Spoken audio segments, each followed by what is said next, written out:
$150 billion business every year for them.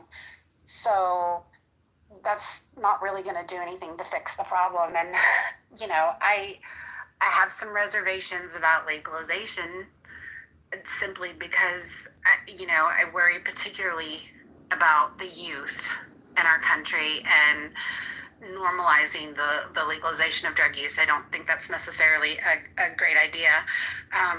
Our health care system is already burdened by like $740 billion a year on treating things like overdoses and handling addiction issues. So I worry that that's just going to expound on that cost as well. And I don't really know that decriminalizing it, which is kind of like that midway road, I don't know that that's even really a solution either, because that really isn't going to do nothing for controlling the supply-demand issue, which is going to still give the cartels power. So I don't know. This is not an easy fix. I would love to hear somebody that disagrees with Serendipity there. She was the first one to really offer support of the idea that, or at least consideration for U.S. troops fighting drug cartels as an option that might be more beneficial than what we're currently doing. Does anybody want to respond to that? Ann, Sarah, Moose?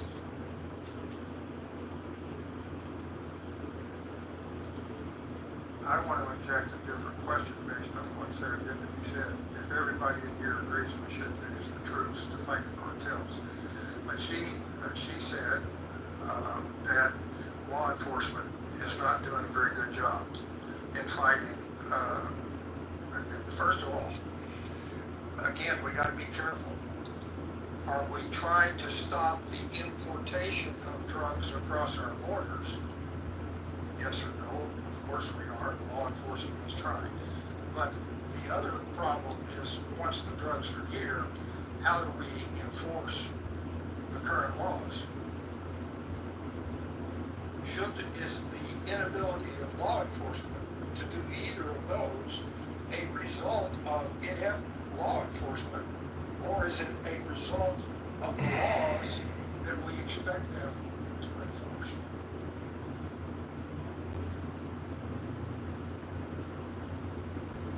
It's an interesting thought. Adams, you were supporting what you heard Serendipity say. Did you want to maybe build on that and perhaps respond to what Anson said? Give me a second. Sorry, I'm in the store. But there's I'm not nowhere near as educated on this as Anson or even Jonathan, but the gut tells me that you think of war, you think of allies, right? So drugs are all over. The cartel doesn't just bring drugs to America. They have dealings all around the world, at least in the big cartels, right? So it would be one of those situations where, just like a war, you need allies around the world to combat the takeover of these governments where these cartels are in the government. And it's very complicated. I don't know how to answer this.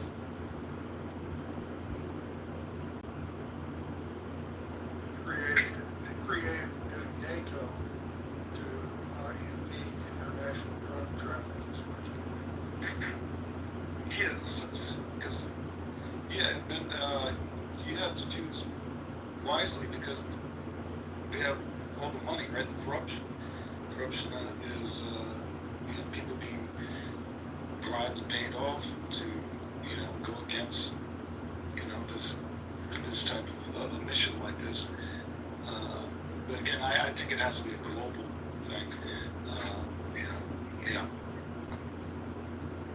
Do you think we should talk about the role that China plays in the fentanyl getting to Mexico before the fentanyl makes it into the drugs that come across the border that Americans are addicted to? Maybe we should talk about the role that China plays and what we can do about that, and maybe even talk about is this China's retaliation for what we did, bringing opium to them?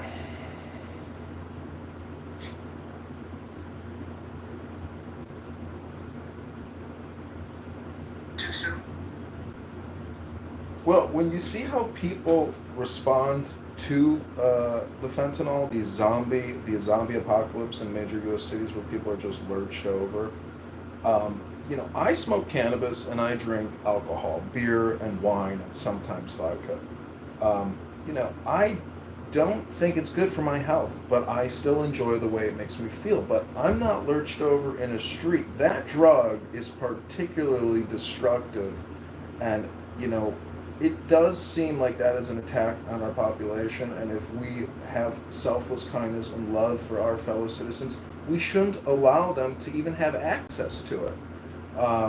Or we should. See, I think you can play both sides of the fence here and never really find a real good solution. And I apologize for doing that oratory of reading, from a script. But I think, if I hate to go off topic, but if the room doesn't look at this as a philosophical topic as well, I think there's a big point to miss about freedom of choice. But I also believe that housing in a country $37 trillion in debt should have been a priority. There shouldn't be homelessness per se at scale. If you go to usdebt.org, they say we only have 700,000 homeless in this country. Bullshit. There are millions upon millions. I think it's probably like 10 million, maybe, Americans are technically homeless. There's just so many variables to deal with, I feel like, and this is always like an all or nothing question. Should we end the war on drugs, or should we use the military to deploy? Can you imagine if the U.S. Air Force starts doing strikes on the southern border against narco terrorist assets, their facilities, their grow fields, their distribution routes? When does the war end? We need peace, and that's why I say philosophy is important, because if you're not exhibiting a positive vibration like Mojo, and maybe the mods, we'll never have peace in this country. We will have perpetual war and debt until the eventual eruption, destruction, implosion. We will eat our own substance out by being neurotic and engaging in nonstop warplay, gameplay of that nature.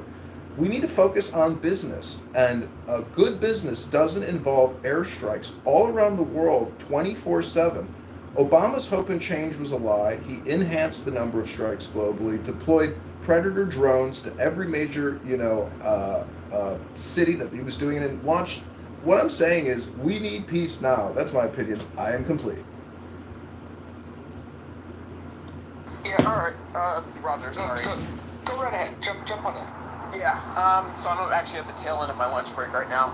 But here's what I will say. I do believe that the military should be fighting the war on drugs. I 100% agree with Serendipity in that law enforcement, both on a local level and a federal level, have failed miserably. They've allowed themselves to become corrupted themselves as organizations.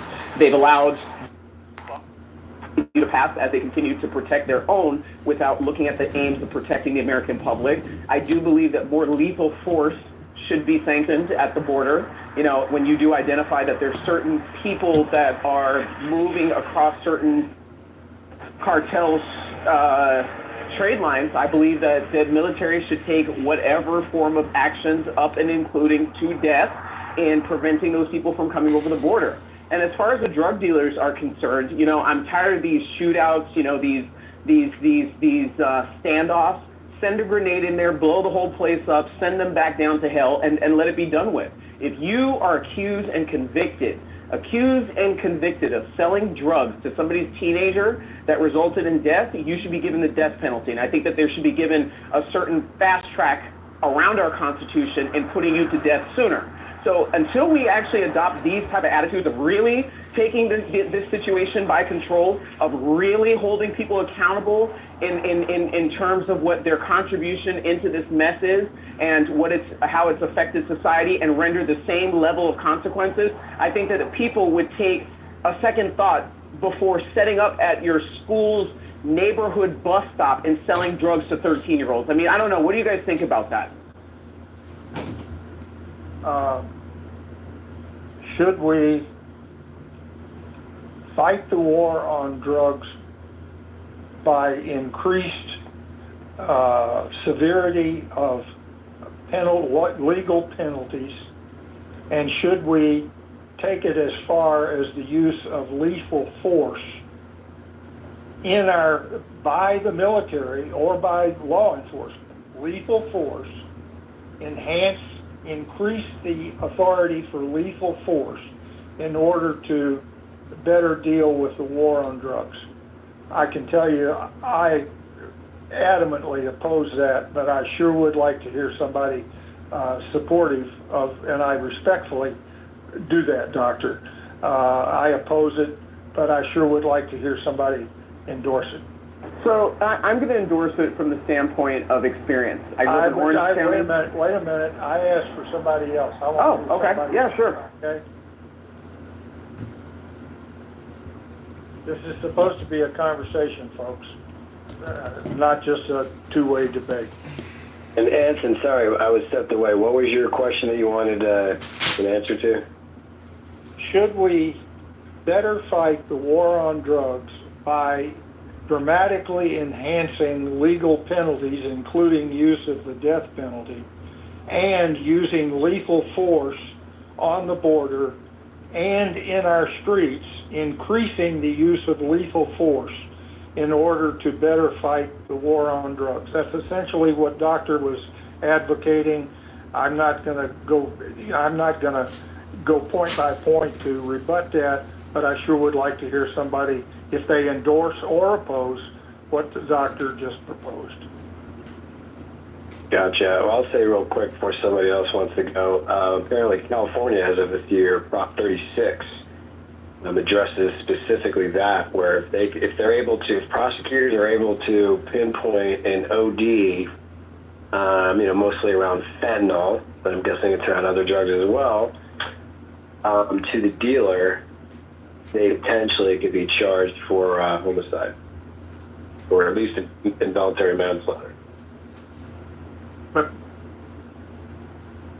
But that is using existing laws with more rigor. It is not increasing this. It is not using the laws to increase legal penalties and use of lethal force in our streets and on the borders. I could answer this for you, Captain. Sir, with all due respect, I would disagree with it. But I would agree with you if it's the only plan to target cartels and not fundamentally work with the Mexican government to help shore up some of their, in some facet, to help build their economy so that the people could work. But sir, with all due respect, these cartels traffic, kidnap, ransom, torture. They take wholesale groups of people, and I don't know, sir. Like, if I have received that order, I have no problem sending them to go meet Davy Jones, and I would do it gladly over and over again, just because of the level of violence and human degradation that they bring onto the world. I don't know if it would fix America without other internal policies. I'll leave that for the people that are smarter than me. But as somebody, I would say, let me at them, sir, and I promise you they won't cross a single line.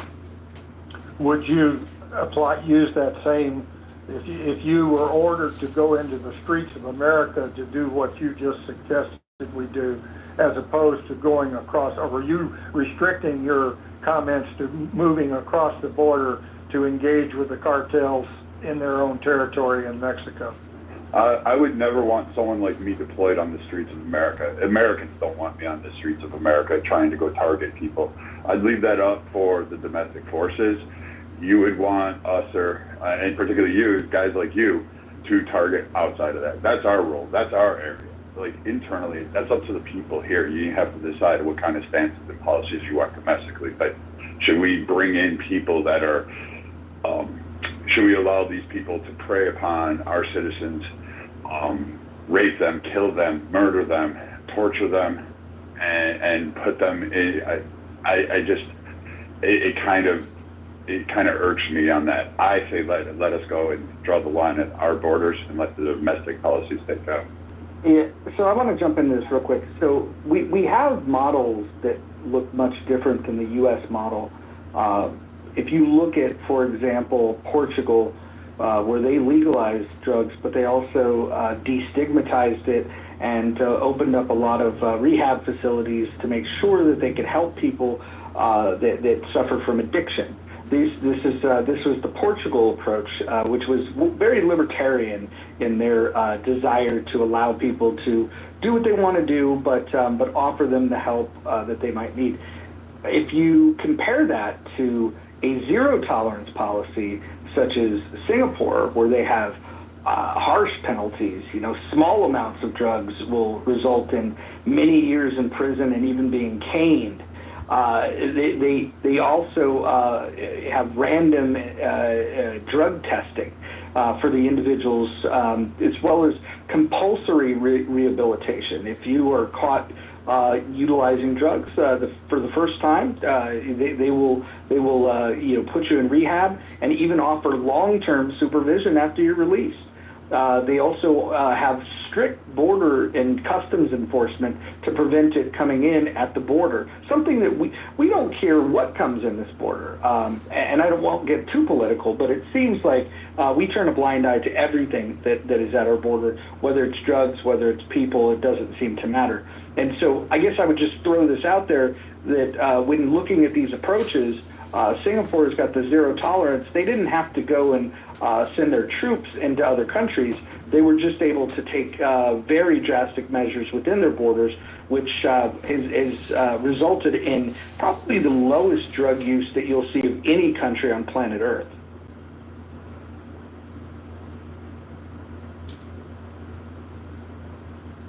Feel free to respond anytime. I don't know if those models would actually work with the Mexican cartels or the Canadian cartels for the few that are doing their stuff up north. I don't know if that model would actually work over here with the stranglehold and the weaponry that the cartels have. I mean, let's not forget, the cartels actually have a significant stake in agricultural products. So they're shipping them over mixed with their drugs, but of course they're sending over agricultural products. I think we could lock down the border. I think we could do a better job in the Gulf. And I think domestically you could say, hey, we're gonna remove some of these scheduled drugs and you're gonna do you. It hasn't looked so great in Oregon, Portland particularly. I do know Portugal is suffering some problems. It hasn't gone quite as smoothly as people like to elaborate. So I don't know what the correct answer is, but I don't think people should be in prison because whatever they want to do to their body, they should be free. But I also don't think we should have the Mexican cartels hooking people on and then killing them with fentanyl or other drugs, as well as trafficking kids and arms and weapons and money. Like all of that combined, I feel these cartels prey not only on the Mexican citizens, but also on United States citizens. And I think we can do a better cooperation with Mexico and even the Central American countries at large. I've got a quick question for you, Brad. If Mexico and Canada take strong exception to you and me as military members going across their borders to fight the cartels, how do you deal with that? And second, I would observe that this whole discussion has been centered about how we can reduce the supply side of the equation. I have yet to hear, other than legalization, even that doesn't do it. How do you address the demand side? So I'm not a psychologist or a doctor on this. Sir, you and I both know the sea lanes and the seas well enough to know that how they're getting them across. I mean, I literally am looking at a map on my wall that has my old routes on it and from the interventions and the targets that we had.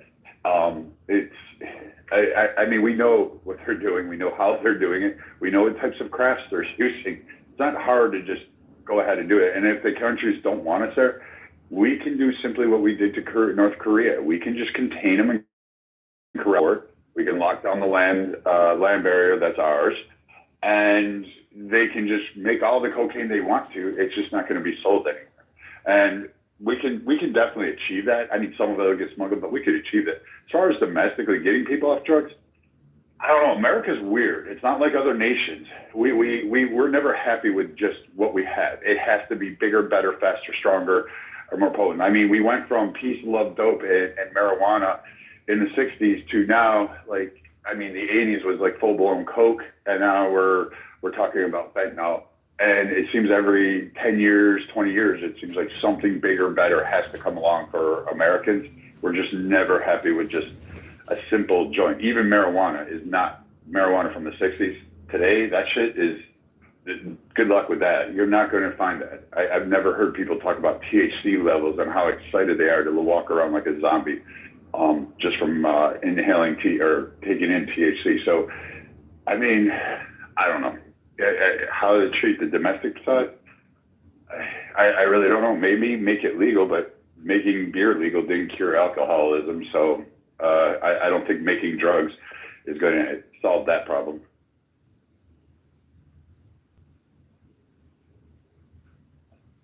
I wanted to come up and give the perspective of someone that is on the supply side, the traffic side, most of it,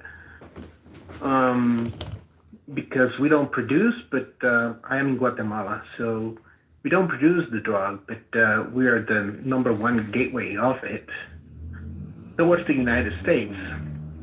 So I put in a picture on the chat that I uploaded to my iCloud, so that you can that was 2019, and it still is the situation. So most of the South America production of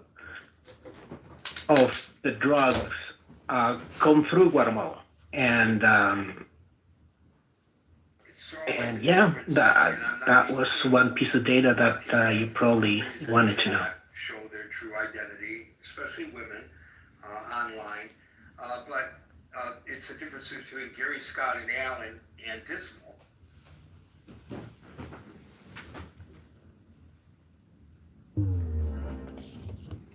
That's interesting. Could you help us understand the importance of Guatemala? Like the map shows, obviously, if accurate, some pattern here, but what is the strategic advantage? Is it geographic? What is it? Yeah. What's the value add of Guatemala? It's the last country between Mexico and the United States, and it has shores in each of the oceans and ports in each of the oceans. And it's always been like that. It's been the choke point of the drug traffic from South America production into the United States. So it's shipped here through submarines or mostly flights, and also by land. But if you see all those are the routes, the known routes by law enforcement of shipments, and well, I think it speaks for itself. Hey, this is Congressman candidate John. I'd like to interject some new information into this conversation. It is relevant and topical. The U.S. national debt is now at $37 trillion, and the U.S. total debt, which is unfunded debt and interest, is $105 trillion. So if you want to go to war and fund trillions of dollars to go to war to do airstrikes on narco-terrorist assets facilities in Mexico and other countries, because it's not just going to be Mexico.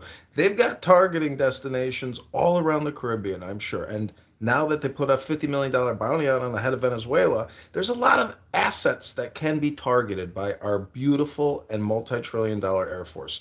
The question is opening Pandora's box in our best interest, or is fiscal responsibility, prudence, and common sense in our best interest and the true nature of self-defense, which is, buying what you can afford and being frugal and prudent, as opposed to just spending trillions and trillions and trillions of more dollars on forever war against narco terrorists? Is it worth it?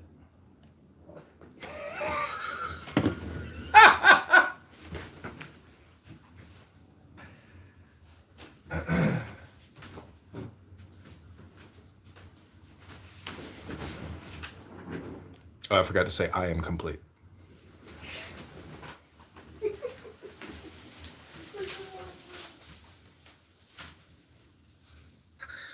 There are leaders in the, you get people like Anthony Robbins, Dr. Joe Dispenza, and others that could make a difference in mental health around the country, and starting with young people learning new ways of approaching life without, religion doesn't have to be ostracized in this way, because a lot of people that are religious use these kind of ways and approaching life, right? And when you talk about the usage of the drugs, most people, like you said earlier, John, you smoke a little weed, you drink a little bit, and it's not that good for you, but you're not an addict. You're not someone that has to sell his house to feed his habit. So I do think it should be legal, and I do think these kind of people I mentioned, if they're working with the government, they would be able to influence families and children in a different way, that the end result of it really would be that it would be pretty transformational, and that I thought the Knights watched like a man out here. His religion on somebody. It would be something where families would be involved, children would be involved, and it would be common sense, because there's science and data, and the proof's in the pudding right there. So what would happen is just the knowledge of it is one thing, but then the practice of it is another. It's like going to the gym. Yeah, you should go to the gym, but do you go? Right? So the follow through with these kind of different intentions would take a while, but it would be such common sense that families would want their children to understand these kind of principles and these kind of exercises. I want to let all the racist white people in this room know that your next president is going to be a black woman, and I know that's triggering to you, but I think... Come on my eyelashes, Kamala Harris. You didn't have black women. Wait, is he taken? Is it a white man? It would be much more clear about who you are, what your dreams are, and what is their way, and how to get those dreams. Because most people walk around a little empty, And the reason why there's this, one of the reasons there are people that engage a little bit too much is because they're trying to chase that happiness and chase that emptiness. So that, I think, would be, I don't like to use the word war. I think it would be more awareness and enlightenment, coupled with, like what Brad was talking about, isolating these cartels. I'm complete. Can I just say? Go ahead, John. I always like to ask the question: if you were king or emperor, or the number one guy, and you were looking after your tribe, your people, what are your priorities, for your people? And to me, if I'm sitting in the Oval Office and I'm the president, I'm thinking, how am I going to help the people of my nation? What can I do with them? Fighting drug cartels is not on my top 10 list of to-dos. There's a lot of other problems, and you can just come on Clown House and take a quick sample of the general audio and communication that's happening here, and know that education is really malignant. It's just not there. I'm lucky I can communicate clearly and speak English. One of the rules of this house is that you have to speak English. And, that communication is what allows for transactions and really a de-conflict, a de-escalation of friction in society. I'm just saying that spending trillions of dollars to expand forever wars is not in the financial long-term positive vibration of our people. We have to be very mindful of the books now at 37 trillion. We can't plunge trillions, and we can't keep spending 2 trillion a year that we don't have. Thank you, John. Thank you, John. Timac, I believe you are contributing to the conversation by exploring the demand side and seeking with uncertainty how to better control the demand side. And I agree that it's confusing, it is difficult. But somebody also said something related to prohibition, which I found kind of interesting as I thought about it. Prohibition was designed to drastically reduce the ravages of excessive use of alcohol in the country. And it failed miserably. And ever since Prohibition, as far as I know, about 20%, 10 to 20% of the population suffer from alcoholism.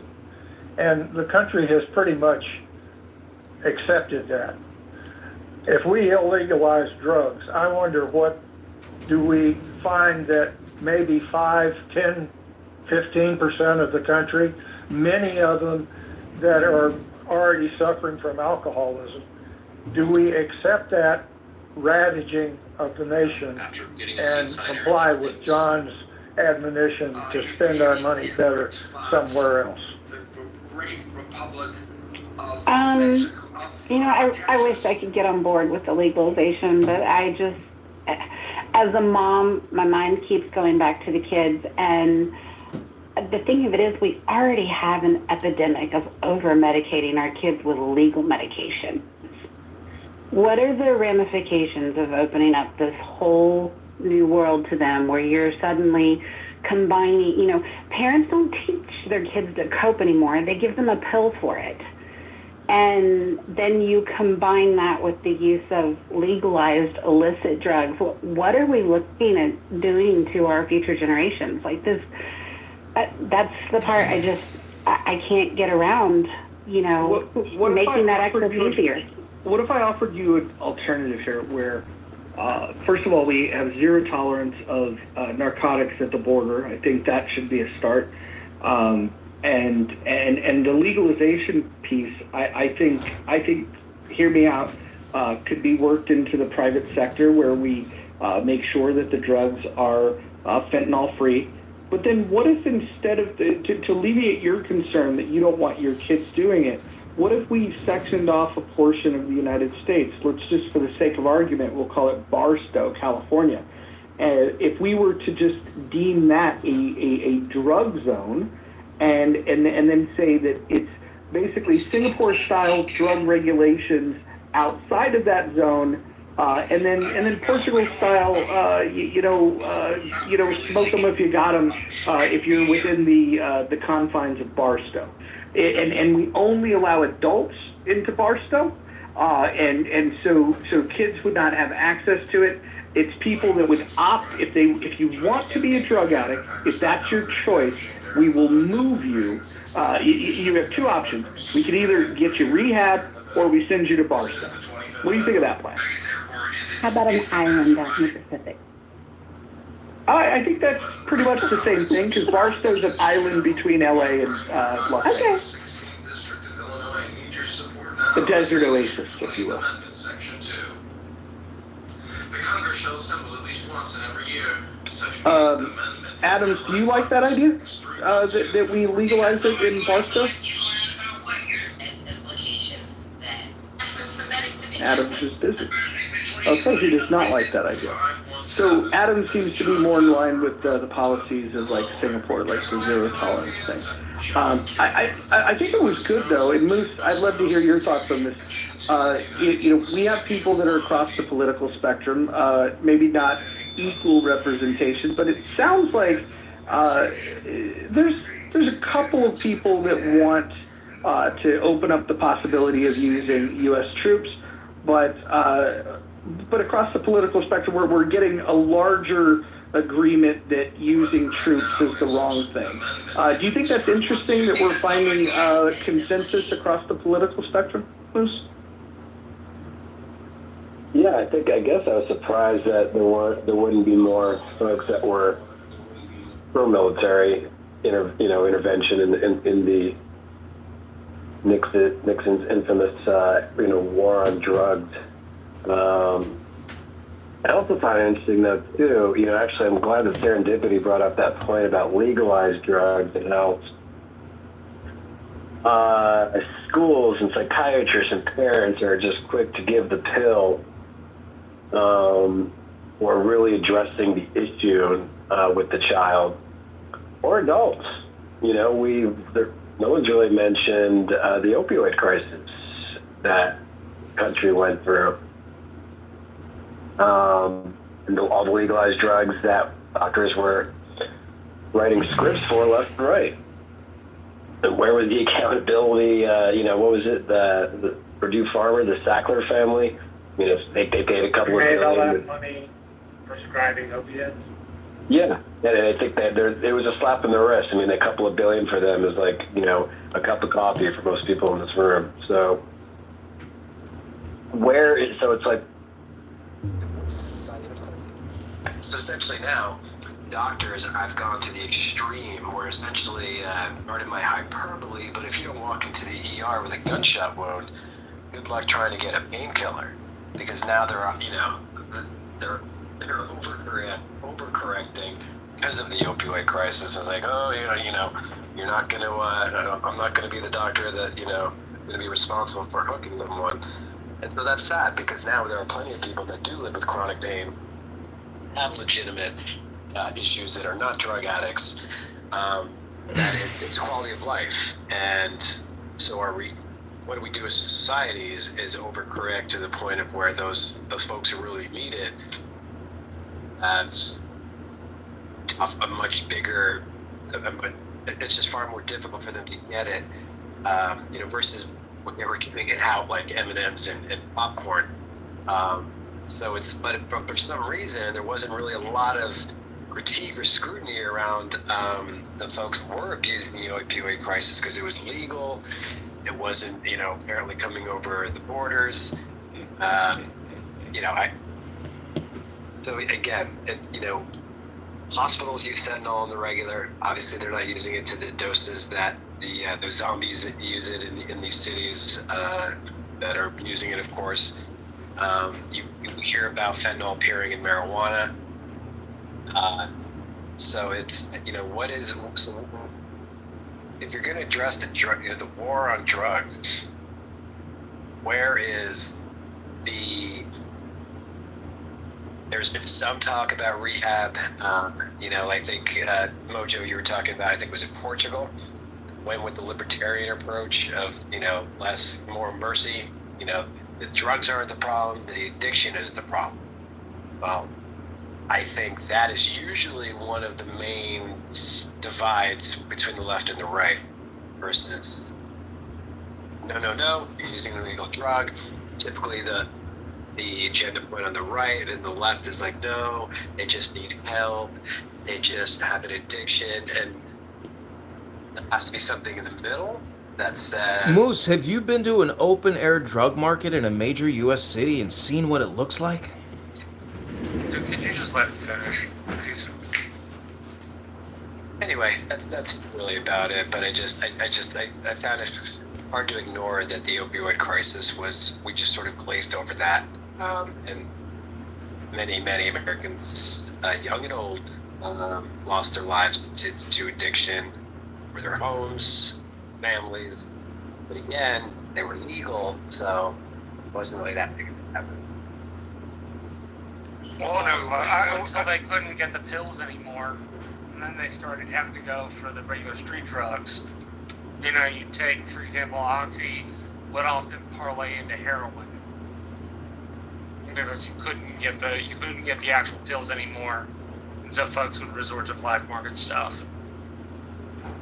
which I guess is a reason for drug legalization. I think as long as there are things to smuggle, there will be a cartel. Before it was guns, drugs, and people, it was cattle. Before it was cattle, it was cotton for the Confederacy. Before, alcohol, then cotton, then cattle.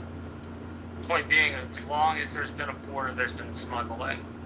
So there will be some sort of smuggling organization that exists along the border between the United States and Mexico, no matter what we do. The question is, how large is it and what effect does it have? There will always be some organization that does that work. I want to provide Mojo just provided a brief summary. I want to provide my own, if I may. First, I want to really thank Mojo for starting this room. This is the first time. And I echo what Moose said in two areas.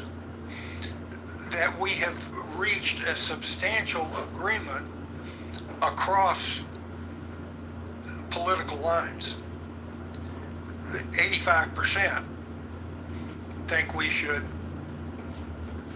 carefully and prudently legalize drugs. And at least that percentage, though we didn't have a vote, suggests that the use are opposed to the use of military forces to fight specifically the cartels, but I don't think we need to, we didn't talk about it, but I think, generally speaking, the solution to the drug problem is not the use of military forces on the part of the United States. And there seems to be an emerging consensus in the room for that. And I hate the Great Divide. And when we can find a way to talk ourselves in an hour to consensus on some difficult subjects, I applaud the attempt to do that. And I certainly am going to do what I can to continue that effort. I had some other profound thought, but I'm so old it slips mind unless I write it down. But I think, this discussion has added to other questions for another room.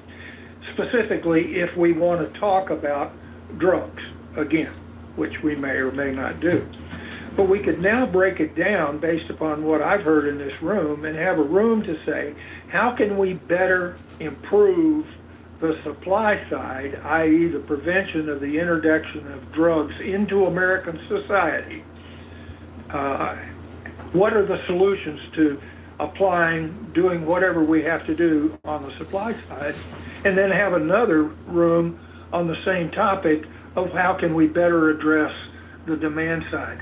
And I'm just saying, I'm happy that this Mojo, Roger, that we've made at least an incremental step in a direction that I've been hoping for, specifically to find a way to moderate the Great Divide.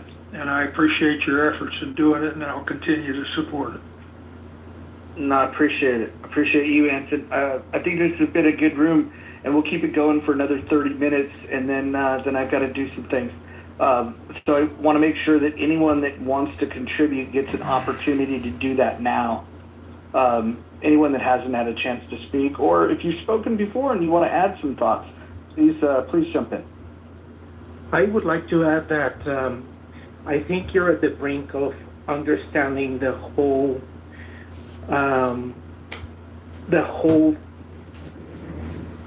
problem. and it's going to show to be a domestic problem. It is my belief, and I have very good reasons to think that the drug cartel, the principal drug cartel in the world, is the CIA and the intelligence agencies of the powerful nations in the world. So if you fix that, if you abolish the CIA, that would be a good day. Anybody want to push back on abolishing the CIA? I'll push back on it by describing it or changing the perspective on it. It's not so much a drug cartel, but it's power structures. And I would favor the intelligence agency of my country in control of the power structure over that of what is essentially a terrorist organization. There could be a distinction without a difference between the two, but maybe I just have a bias. I say that tongue in cheek. Can I just push back against it, actually, Roger? Yeah, go right ahead. I just want to quote the 29th verse of the Tao Te Ching. This is Chinese psychology. It's really the theory about doing nothing, that there's not a speck of dust out of place in the whole universe. I just think it's, at the CIA, at the FBI, at the IRS, it's probably a leadership and education, a wokeism problem. But this is the 29th verse. Does anyone want to take the world and do what he wants with it? I do not see how he can succeed. The world is a sacred vessel which must not be tampered with or grabbed after. To tamper with it is to spoil it, and to grasp it is to lose it. In fact, for all things there is a time for going ahead and a time for following behind, a time for slow breathing and a time for fast breathing, a time to grow in strength and a time to decay, a time to be up and a time to be down. Therefore, the clubhouse sage avoids all extremes, excesses, and extravagances. I am complete.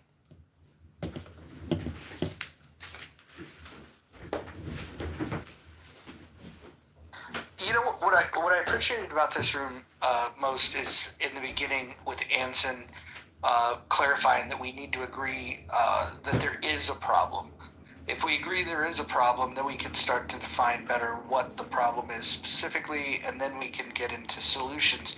And I think people have done a good job of illustrating that not only is there a supply side problem, there's a demand side problem. And I appreciate that nuance. There's also other approaches, alternatives to sending U.S. troops to fight drug cartels. I would just like to submit, though, that when I talk about favoring legalization of drugs, it's not because I think people ought to use them. It's that when I look at the results of what happened in Portugal, legalize all drugs across the board. I mean, what levels? How far did they go? So they rolled it out over time, but before they did that, they offered a ton. And this is something that conservatives and myself probably struggle with, and this is why it failed in Portland. Is before they legalized it, they made sure that they had all of the courts aligned to be able to, instead of punish somebody and sentence them to a jail, to be able to give them the alternative to go rehab themselves. So if somebody found themselves in a courtroom over, or maybe they were in jail previously on drug charges, they got resentenced to go to rehab. And then what they did when they legalized it is they made these centers optional for you to check into. And what they found was there was a lot of people that wanted off, and by decriminalizing it, what they did was they destigmatized it. And so there's a problem that people have when they're an addict. It's not only that they're addicted to this substance and what they'll do to get the substance, which violates other laws, but the other thing is they don't like to raise their hand because of the stigma that's attached to it, because then people say, oh, they're a drug addict. And I think when you approach it with love and with empathy, and you say, okay, we're going to suggest that, and give you all of the tools necessary, that if you don't want to use drugs, we're going to offer this to you. So I don't think we'd be able to successfully pull off the Portugal model unless we modeled everything that they did. And that started with making sure that they had adequate rehab and all of the other tools to handhold people, to make sure that if their choice was to avoid drugs, that they had those tools at their disposal. I would comment on one part of that, Mojo. Getting the choice of incarceration or rehab. Rehab, in my view, is a joke in this nation. And we have made very little progress in figuring out how to rehab addiction. The best rehab that I think we found is, quite frankly, AA, and that percentage rate is pretty damn low. But you go to any AA room, and if there's 20 people in the room, there's going to be 2, 3, maybe 5 that are going to have their sheet signed by the moderator, by the guy that runs the room, so that they can prove to the judge that they're continuing to go to AA. If we want to make inroads into the demand side, I suggest that the mental health community needs to get its act together and develop a warp speed COVID-like program. Figure out how better to rehab people, which is a combination of psychology, medication. Just relying on the spiritual approach in AA is, as we've been doing for the last 80 or plus years, is not going to get the percentages anywhere of success anywhere farther up the scale than we are right now. So I would suggest a major effort on the part of the mental health community to figure out how to better rehab addiction is a crying need in the country. Well, I don't know if you're familiar with the studies that they do on mice, but what they found was that if you offer cocaine to mice, the ones that will go and utilize it are the ones that are not socialized with the other mice. Now, we don't know for sure if this plays out the same way with human beings, but it stands for reason that if you're isolated, if you're alone, if you don't have a social connection with people that are living law-abiding, traditional values in their life, I would imagine that if we could identify people that are isolated and make genuine attempts to end that isolation, that would be the best effort that we could make that would help people to resist the temptation of drugs. Because that study is very fascinating. That the thing that leads to the biggest predictor of which mice are going to use it are the ones that have already isolated themselves from the other mice. It is kind of fascinating. Although I would imagine it's case specific though. I could see that working for fentanyl. Fentanyl users, I've never done it, but my understanding is you're not looking to be loquacious and be socialized. You're essentially looking to nod out, nod off.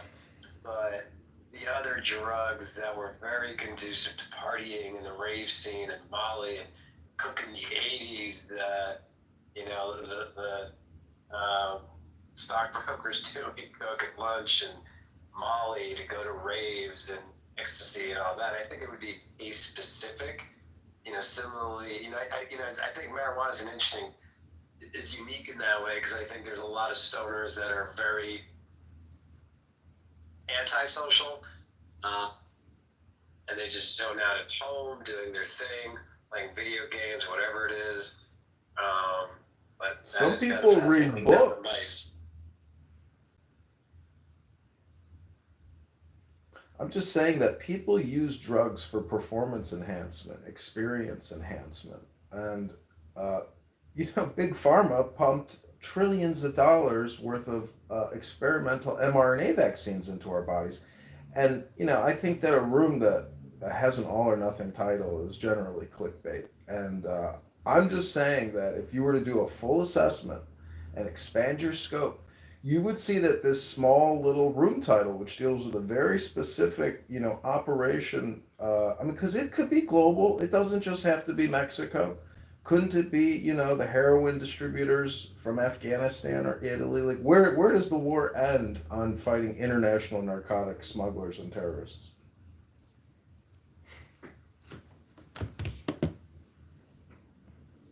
Where it ends, we don't know. Where it starts with identifying that it's a problem. Well, the thing is, people use the drugs in an application, like Moose just said, in the rave. In the 80s, it was the blow, it was the discotheque. I mean, if anybody here doesn't understand the moral dilemma with vice and police activities or monopolies of drug distribution, you have to think about human behavior, human science. People want that dopamine. Clown House is a safe, medical device technology app to get your speakers dopamine.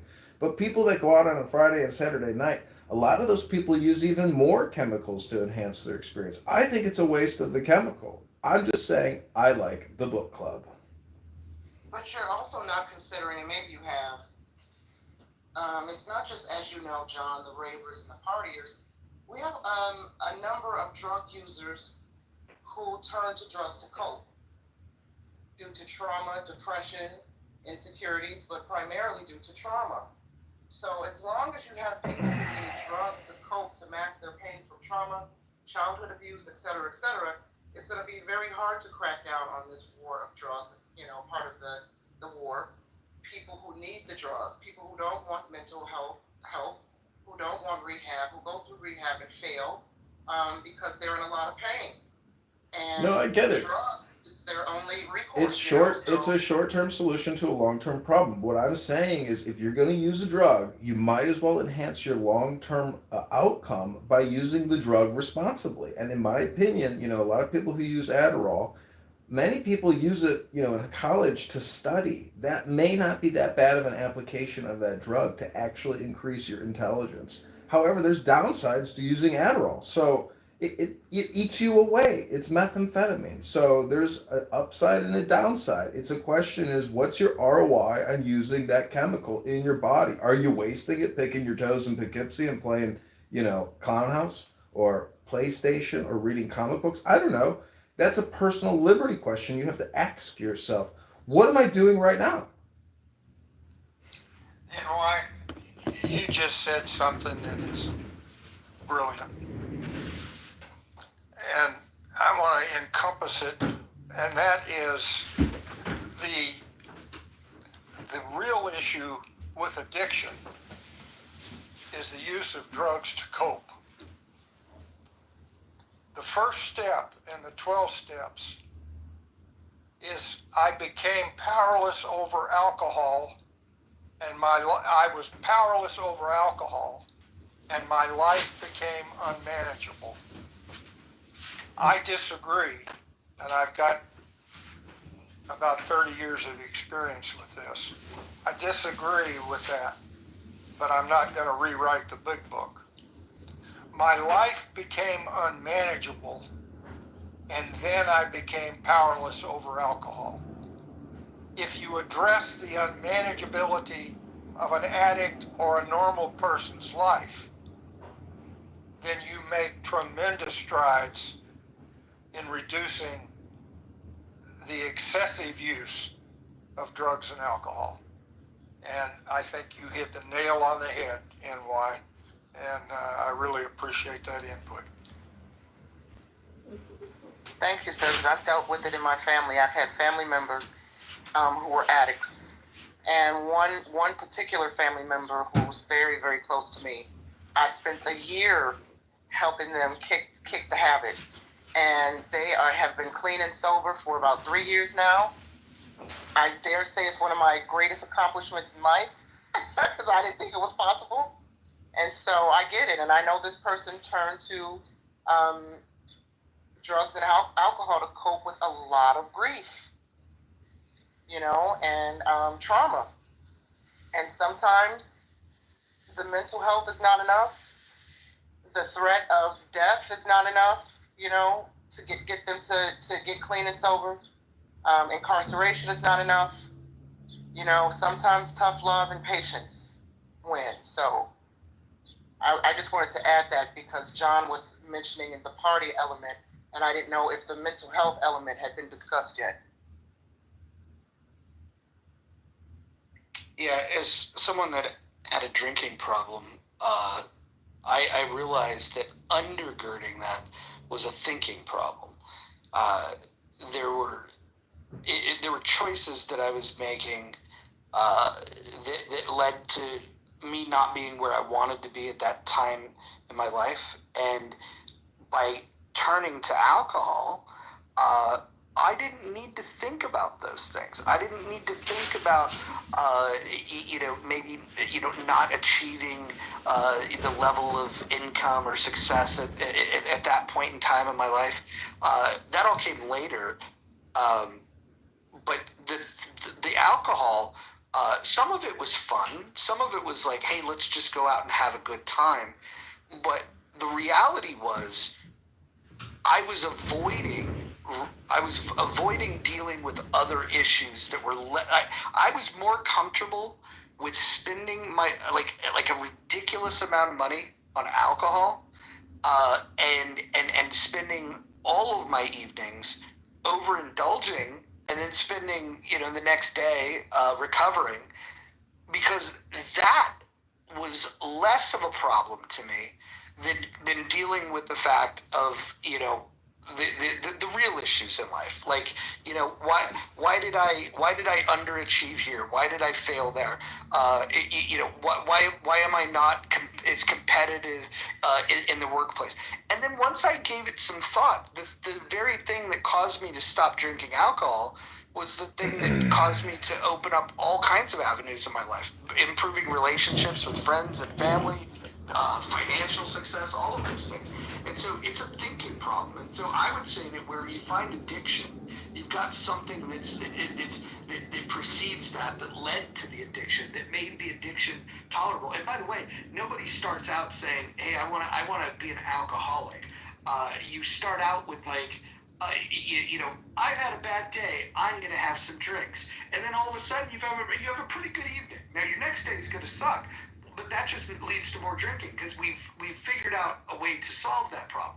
Then when you're having a good day, well, now you want to celebrate. And so then everything that happens becomes a reason to drink. And I don't have an addiction to other substances, so I don't want to speak on those things. All I can say is that as somebody that struggled with alcohol abuse, I would not want them to ban alcohol. I would just hope that people could be more thoughtful of like, why am I turning to this substance? And my life has improved dramatically since I stopped drinking. And so, open invitation if anybody struggles with alcohol and they need somebody to talk to, you can back channel me. I'm happy to have that conversation. I would like to offer a controversial contrarian position to the defense of alcohol in 2025. Go right ahead. So I think anything in excess is, dangerous. And there's a lot of people that work for alcohol distribution companies that live in Chicago. And there's a lot of bars and a lot of restaurants that sell an ice cold beer with a delicious slice of cheese pizza and pepperoni. And, that's part of society. I think, I told my mom the other day, I was like, Mom, why don't we just do a podcast and we'll call it Let's Complain About Everything and Be as Cheap as Possible. Because, like, to me, that's kind of a Protestant ethic. But the fact is that you can go to Walgreens right now and choose from 50 different cigarettes and buy any type of alcohol, liquor, wine, beer, and that shit is just as dangerous or as damaging as all the other drugs, really. I mean, some completely destroy your brain, but, in terms of enforcement, there is this double jeopardy with vice and police criminal activity and, gangs. But the fact that you can go to Walgreens and buy a publicly, approved of type of product, um, I'm just saying there's not a speck of dust out of place in the whole universe. But to send special forces overseas to conduct assassination, hits against narco terrorists is very dangerous. And if you're a parent and your son is in the Army or the Marines and you want them to go over there and start killing narco terrorists, well, there's probably a better strategy. And if you play chess, you realize you don't sacrifice your soldiers in a futile attempt to control a drug marketplace. Work within your perimeter, secure a 360-degree perimeter, and work your way in. You don't work your way out of this solution, you work your way into this solution. You got to go within yourselves and in the country. I walk around Chicago, I don't even hear English. And if I was a bounty hunter and given a license to round up illegal aliens, well, you know what? I might start that business opportunity, but we don't have a free and open marketplace. We have a controlled economy. It's all based on fiat currency. Anyways, I could go on, but I love the room, and I hope you've all enjoyed this incredible rational discussion group. I am complete. And Mojo and Anson, sounds like you both have had your journey with alcohol. I give you both kudos. And Jennifer, I think Bill's doing the chat. It's funny.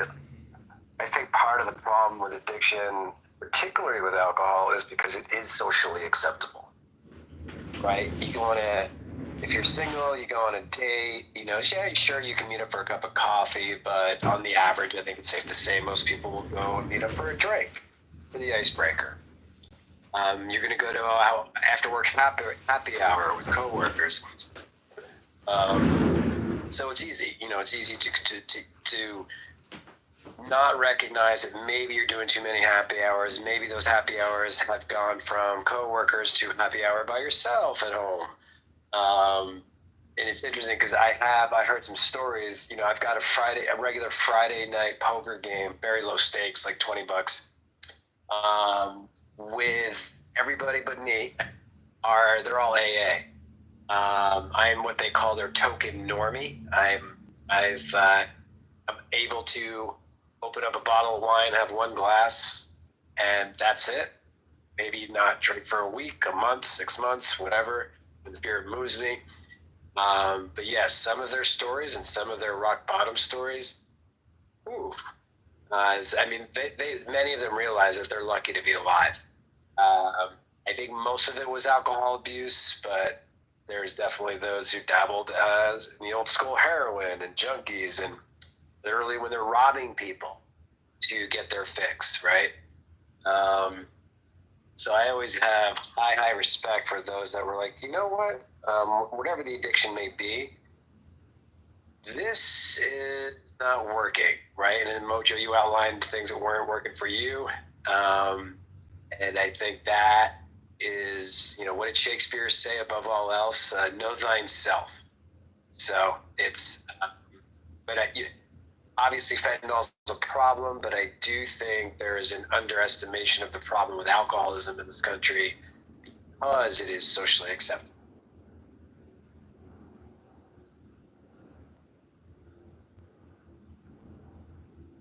Yeah, the social part is interesting because what I do is go to these places that would be socially acceptable, and I would actually be my most moderate time of drinking because I knew that the people that are there,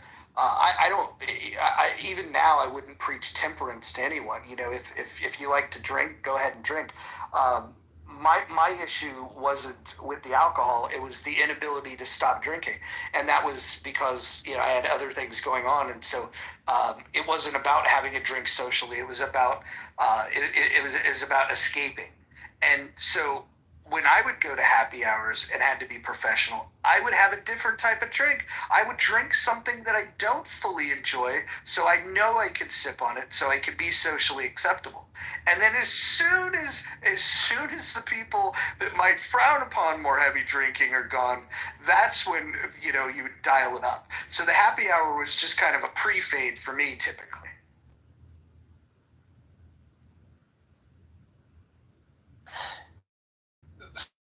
so common and so pervasive in society. That's not a unique story, you know, Raj. It's that's the thing. Yeah. So, in response to the whole legalizing drugs versus what we went through with prohibition and alcohol now being legal, out of curiosity, I looked up the stats on alcohol addiction versus drug addiction. Whereas alcohol being socially acceptable impacts, according to the WHO, globally 400 million adults. Whereas drug addiction impacts between 60 and 70 million. So do you think that legalizing drugs would increase that stat? Well, again, you'd have to look at places that have taken this approach, and one such instance would be Portugal, where long-term drug use has declined. Would that happen here? Probably not. I think that we would fuck it up. We'd find a way. Yeah. I think a more applicable study would be what happened in Portland, and we would probably screw it up because you can't just change the law, making it legal without doing the other things that Portugal did that allowed sobriety to be a choice that people opted for. And I think, in fact, what happened is when Portland legalized it, you just saw people from different parts of the country, and specifically different parts of the Pacific Northwest, move to Portland so they could feed their addiction. So I do think that you'd have to be careful in this approach, and I would love to see solutions that would lead to a decrease in use. Singapore's figured that out, but I don't think any of us would be too comfortable with the types of laws that Singapore has put in place. I don't think anybody here would want to subject themselves to random drug testing the way that Singapore does. And so we talk about how we want to solve this issue, but would we be comfortable doing the things that other places have done that have led to a dramatic reduction, almost completely eradicating these types of issues? Can I ask a question? Just, I said it before, but logically here. Who thinks that a two-pronged approach attack to go exterior or interior? I think just going interior, to me, is the smarter, logical approach to the war on drugs. Who here thinks a multi-pronged attack, going internationally, engage in military and violent confrontations, possibly killing thousands of civilians in the process? Who here thinks that a multi-pronged approach is a better solution? Thank you. I'm complete.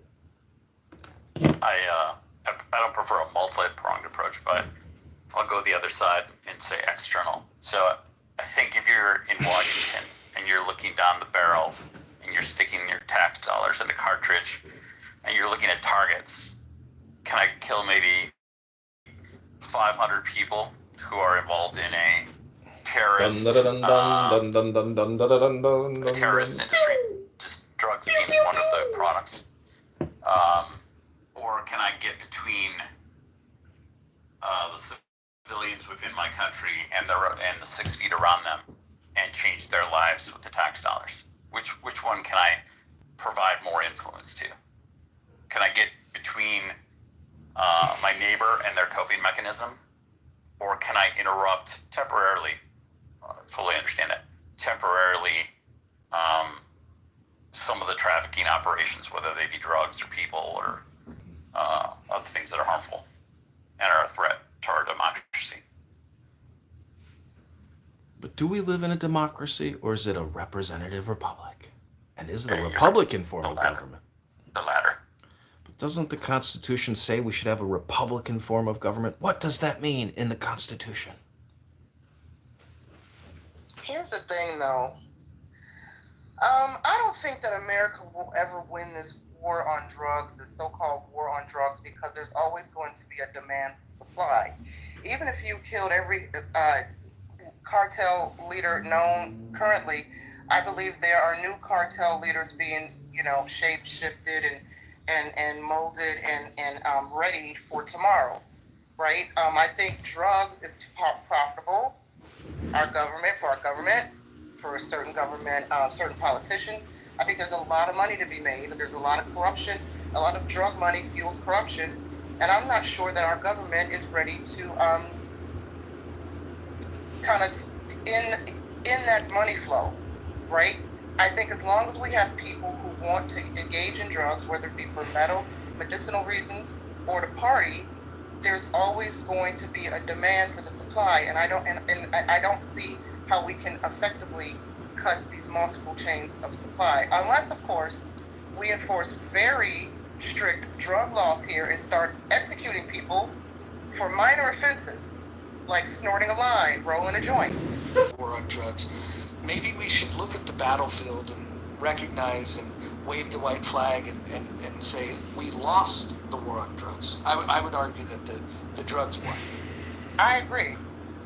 I don't think we're done with the war. I've been listening for a lot, and there's, like, I mean, even taking your Portugal model, like everyone highlights this, Portugal targets traffickers to a very strong extent.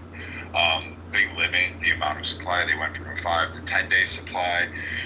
They removed synthetic drugs off of the list. You still can be prosecuted. They still have, very strict drug laws on their country. But bringing it in as a drug trafficker, that's a very serious thing. And we can impose things. And we should be wanting to elevate, like, barring human trafficking into the country. I hope everybody is against that. We don't want, illegal substances of any kind. We don't want people smuggling in illegal firearms into our country. That's a huge issue. We don't want that to go on. We don't want, people smuggling in foods that may kill us, may damage us, may give us diseases, may destroy crops. We've already have a problem with that in several areas. We have invasive species because of our lax regulations in some of these areas. I like the multi-pronged approach. I don't think we've lost the war on drugs because I don't know how bad it would have gotten. As somebody who grew up around the 80s and 90s, I don't know how bad that would have actually turned out. I don't know if not having some kind of constraint on that, if that would have elevated and spread across the country in more ways than one, or if everybody would have this utopia view of everybody's getting along, it would be fantastic. I really don't know. I don't have the answer to that. But I would say going after a lot of the producers in Colombia. Maybe they could turn it into a legal business. Maybe they could have a joint venture to ensure that their product is safe, and they could build an economy off of that. And if you wanted to make it legal for cocaine, and it's just cocaine, and it's been through the maker, and it's got checks and balances on it, and we can ensure that there's no fentanyl and not killing them, maybe it would help them. Maybe that's a better avenue to go. We don't have to necessarily blow up everybody. But I think right now, with what we have of the cartels and the militant and military mindset that they have in terms of this, you're not going to break them because they'll come after anybody else. You have to actually break them in order to pursue your domestic policy because they will still try to find a way to work around it. They've been successful. The U.S. used the banks in Florida during the cocaine epidemic to basically boost the U.S. economy. There's more banks that were popping up in Florida than any other point in our country's history. And some of them are still around today, and they're all cocaine banks. So, you can handle all the things you want domestically, but you have to break that terrorist approach, and you have to patrol your borders. You're going to have to really step up because otherwise, all the domestic policies are going to mean shit unless you have a strong enforcement on the policies you actually care about and you're willing to commit action. So target. And if politicians really were to say, hey, let's get rid of the cartels, we don't need them south of the border, we could have that done within a couple months. That's not that long. It's not a forever war. And we can definitely wipe out a lot. Most of them are fighting amongst themselves right now because they're falling apart. But if we could keep the head off of that snake and not let them coalesce, it'll make short work of what we have right now. It's not that difficult to perceive. Hey, John, you asked a good question. If I was king, how would I allocate the resources? And this is basically you're asking, should we, internal means fix the demand side, and external means fix the supply side. And if I was king, I would say 70-30 on the demand side, and very careful management of the resources of what that 70% is. To just say, I'm going to spend a lot of money on mental health is not as specific management of the addiction problem and the drug problem.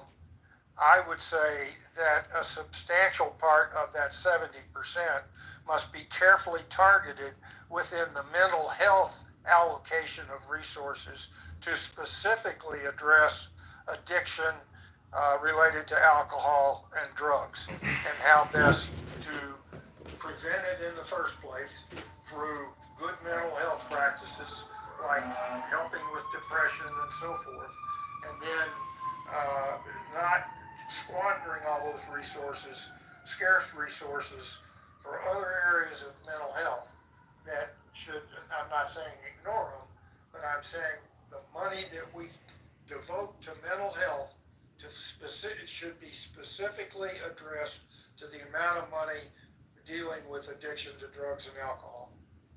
But what is mental health but education? If you're so stupid to go to Costco and Walmart and buy giant jugs of vodka and drink them every single night in your 60s, I mean, is that the smartest thing to do for your health? You know, this is not an economic dilemma, in my opinion. You can't look at supply side and demand percentages. To me, I think you have to look at it from the opinion that there's not a speck of dust out of place in the whole universe. You know, it's far few people. Mojo evidently thought his way through his issue. I have been unable. I was unable to do that, and it was more than just thinking on my part, which ultimately became stinking thinking. And I'm a fairly intelligent guy, but my thinking was stinking. Therefore, I needed external help. Fortunately, I've availed myself of that, and it's helped me dramatically. So it's not just thinking your way individually through the solution. It is a mental health effort to teach people how to deal with the subject as the demons swirl around in their head. And just thinking about how to calm those demons down is nigh impossible for many addicts. Well, I'm just saying temperance and abstinence, you know, are rooted in source information. I'm just saying I read a lot of books and I have AA books and they are so wise and beneficial, but reading it versus talking about it, I'm just saying from a public policy standpoint and a spending standpoint, to continue to borrow and spend to fund change overseas with regards to imports is a waste of our treasury. We have to be very careful how we spend the assets at the treasury. And Doge has eliminated almost $1 trillion now of woke spending education contracts. So we waste our money, and now we want to spend more money. I want to try to stay on topic. Thank you.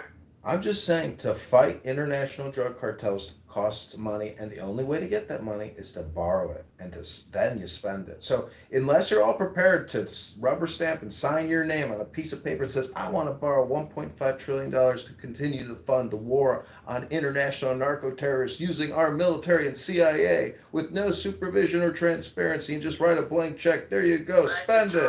Thank you, John. We've heard that before. I have a question, and I've never thought of it this way until I'm hearing these different opinions. But and I'm firmly in the camp that we don't use the military. But let's just say, as a thought experiment, we were going to use the military, and let's say we were going to take out the cartels, and let's say we were going to go and incinerate the opium fields and utilize the military in a way that destroys the ability to create a supply of drugs in the first place. We could do that. The problem that would then come from that is we're spending money to do it, right? We're probably not generating a lot of goodwill in doing that. And easier way, and maybe a more cost-effective way than sending troops, what if we just did what we do to farmers when we tell farmers that we don't want them to grow something?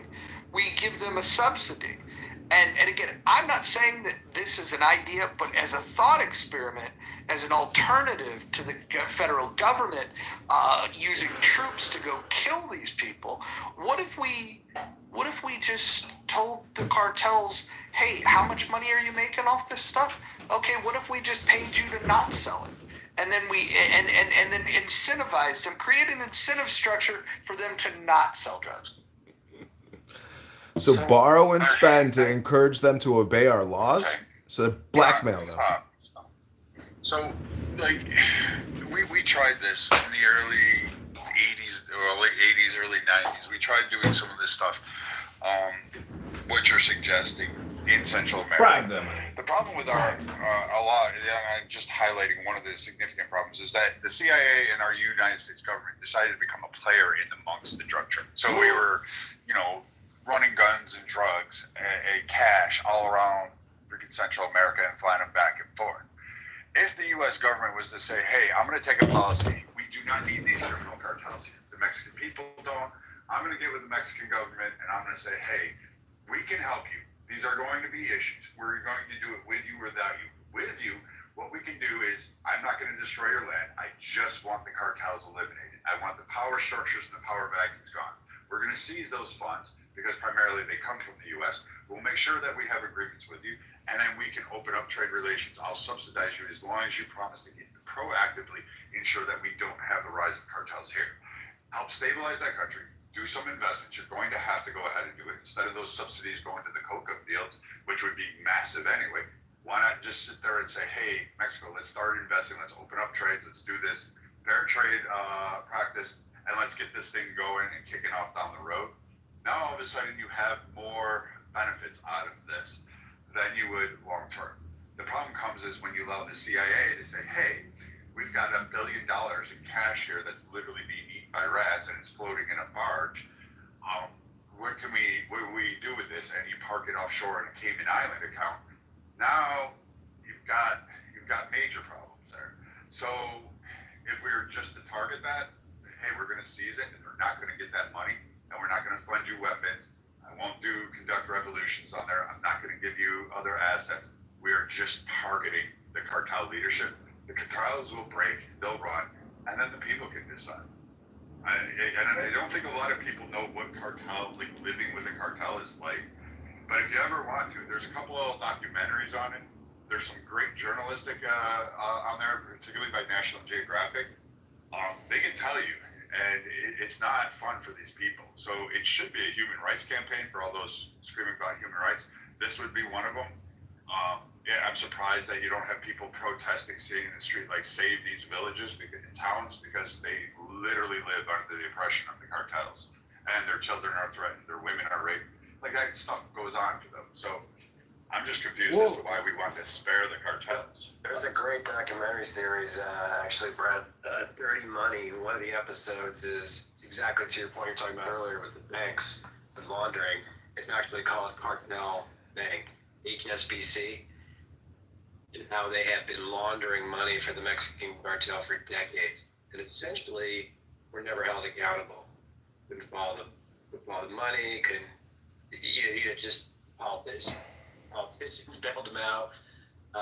But the amount, there's the infamous scene in Scarface where they're literally, you see the bank president looking out his window, Tony Montana and his henchmen are bringing in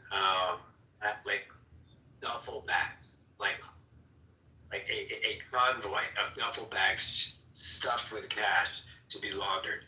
You're like, it's just a movie. Nope.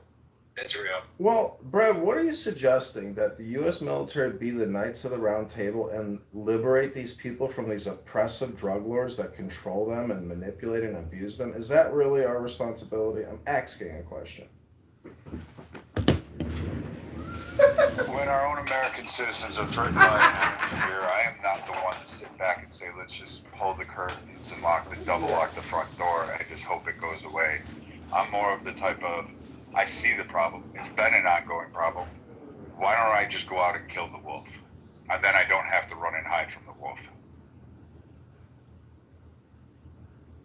You're saying there's one wolf? There's a lot of wolves in this pack, right? Doesn't matter. All I have to do is just keep hitting the head, and then anybody who wants to sit there and try to be the alpha, I can take them out. Our military, our men and women are really adept. I will give our men and women. If you gave us no holds barred, and you said, hey, I need you to take out like the Sinaloa cartel. I need you to target them. I'm giving it to you. I swear to you, before the end of the week, you will see a massive pile of everybody associated with that cartel stacked high, and that'll break it. And we can do that very easily. We could drop 3 Rangers in a country and destabilize an entire nation. And don't think we haven't done that. I mean, you have to actually think about this. We could, without the political involvement, without the tit for tat, without the corruption, if you really truly being that virtue of saying, hey, this is a threat on our border. This is a threat to another nation. This is under attack. Their government is Okay, the show's over. The mojo vibration has left the building. People can't fight for themselves. And it's on our southern border. I say go out and let's kill the wolves. Like, it's not that hard. Let's sign up. I mean, it's going to be... So let's say, you take care of the Mexican problem, the Mexican cartel, but if I believe behind Mexico, it's China and India are the second and third largest importers of illegal drugs into this country. That's a little trickier logistics to handle. But Moose, if I cut off the Mexican connection, we're just trying to have to import. They're not going to do Canada. They're not going to send it to Mexico. And with Mexico jumping on board saying, hey, we've got an economy here, we're going to lock down our southern border. We're going to work with Guatemala. And I mean, we can actually start a reaction where we could actually do something good for a country. Maybe, who knows, until we fuck it all up. But right now, what the drug war was supposed to be was not a drugs for guns scheme, not Fast and Furious, not, Iran-Contra deals. It was supposed to be none of that. It was supposed to actually just say, hey, let's work at home. Let's figure out how our domestic problem is. And let's get these cartels to actually stop producing it. This is what a lot of us thought we were fighting. I'm just saying, let's actually do that job. Don't have me funnel cash in the Caymans. Don't let me see ships, and so you can have your private yacht, Congressman. Let me sink it down to the bottom of the ocean, and we'll move on from there. And you may not like it. It may sound cruel. It may sound mean. You don't have to worry about it. There are plenty of men like me who will go do this and be able to sleep like a baby at night. Let me inject an administrative. I see Mojo left, and I'm no geek, so I have no idea how to close a room, and I'm not going to close it, but I am going to leave myself. There are other mods here, and I really want to thank all of you for participating in this thing, and it was a great conversation, and as I said earlier, we made a couple of mini steps to reach some fundamental agreement across political lines that is almost amazing in today's clubhouse. So thanks a lot. I'm going to bow out and keep on. Likewise, Anson. All right. Take care. Take care, Captain. But Brad, if you were the, in the Pentagon, the 5-star general, why do you think deploying soldiers and giving them those operations is an effective usage of their time? Because you're going to have a lot of casualties and people that die. Plus, there's a lot of women in the narcotics industry. So they're going to be killing a lot of women who are ride or die type hoes with AK-47s that are going to die. I mean, why stir the pot? So first off, if one of these cartels, they employ women or have ride or die women that are going to pick up an AK, I'm perfectly okay sending them to go meet whatever sky daddy they go by. I have no compunction. Man, woman, or child, it makes no difference to me. If you're harming an American, I will gladly and without purpose and will do it. And there are plenty of men. Do I enjoy having to see a kid or woman get involved in combat? No. But at the same time, if you're going to pick up the weapon, I now consider you a fair player. And it does fuck with the mind a little bit. But at the end of the day, I don't know which do you like better? Do you like these cartels smuggling over sex traffickers? Do you like them killing people? Do you like them murdering babies? Do you like them, having the weapon states that they have? Do you like them taking your cash? Do you like them bribing officials? Do you like them being terrorists? Do you? I don't know too many people who do. Oh, who the fuck made me a mod?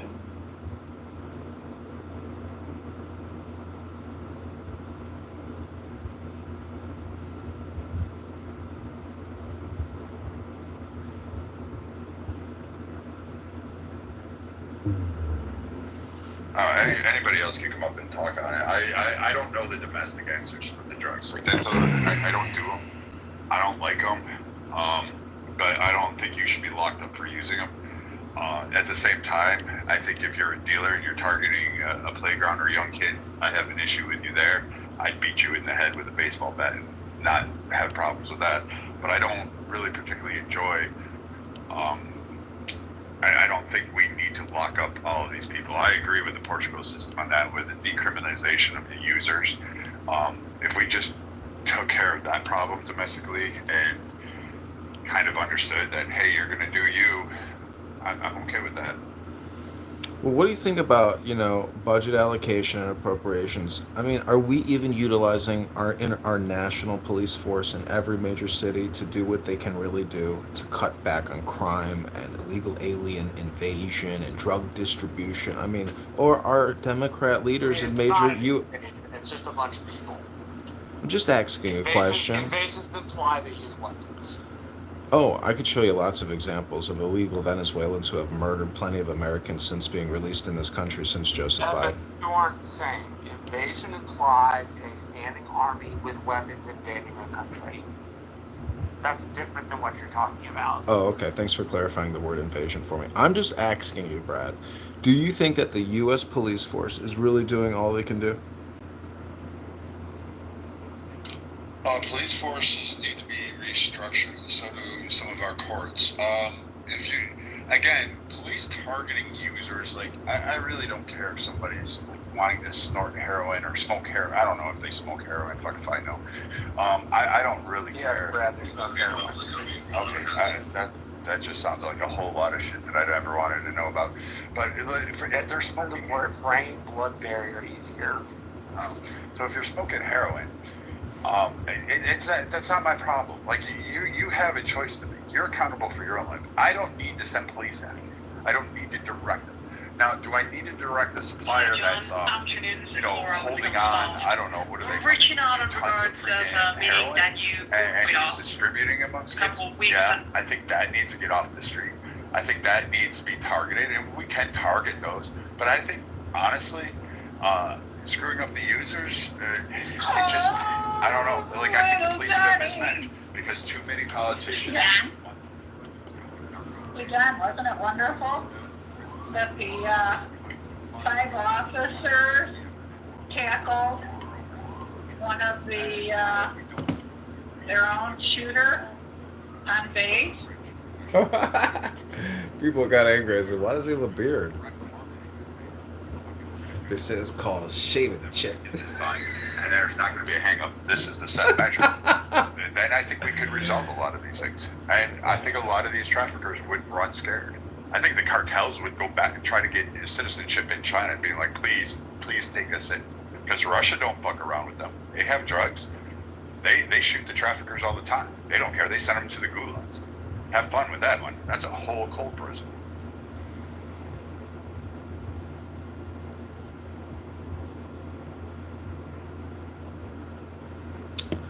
Well, I think from like a domestic manpower, just having the people physically able to do what's required, I don't even know if the manpower is there. And then plus, in many of these organizations, they spend a lot of time investigating their own. There's a lot of people that work in these agencies, whether it's Department of Homeland Security or ICE, etc. That maybe some of them are informants, to the dark side or the other side. So there's a lot of intelligence, and money in all of this. And thus, you have vice and criminal, people who are involved in conspiracies to distribute and profit and get away with doing this type of activity, at scale. But I'm just saying that, you have to be pragmatic in terms of what you have and what your budget is. And unfortunately, we have a lot of stuff that is just, we don't need to replace it. We either need to use it or clean it or make sure it's in good condition. But to be so frenetic, I'm just saying that to have any anxiety over the future, Like what? Like, what's the example you have in your head? I'm talking about assets in terms of military divisions, weapons, helicopters, jets, artillery, everything. And there's a lot of soldiers, tackling other soldiers who are shooting at other soldiers, like at Fort Stewart. So I'm just saying, instead of letting, guys with beards shoot each other on an army base and then have 5 soldiers tackle a guy who doesn't even have a gun, or they don't even have guns. That's the one thing I can't understand is why on military bases are there so many disarmed people? Even the police at military entrances sometimes aren't even armed with ammunition. They just got, blanks in that gun, or there's no bullets in that rifle. So I'm just saying that if the United States wants to work its way out of the debt and the security crisis, I think you have to look at it from what is actually practical, pragmatic. What can you actually adjust? What levers can be pulled? I mean, that in that way, Trump is like the super consciousness of this country. He has that ability to spend and pull and push. He's got a desk with buttons, and he's got an infinite number of buttons. But it just becomes a question of priorities. I think that Trump and Kennedy and his entire administration really understand that. I just think still at $2 trillion with a deficit, I mean, it's just going to get bigger. It's never going to stop. So I think just really determining what the best ROI is, the best bang for our buck is the way to go. And I think that they're doing it.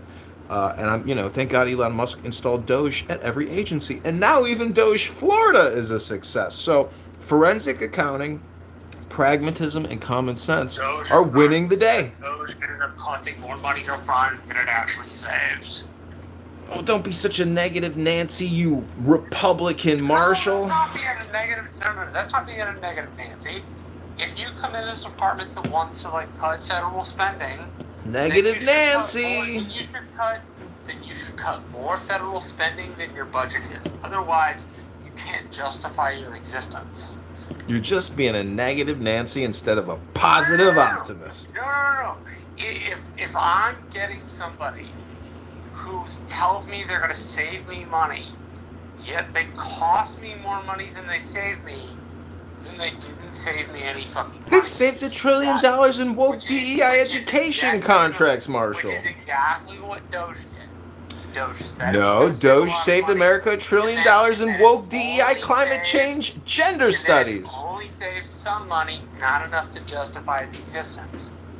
Wrong, Marshall. They saved almost $1 trillion already. Go to the Doge calculator. Be able to justify its existence, and the Department of Government Efficiency can't reasonably justify its existence because it costs more to run than it saves. These agencies don't.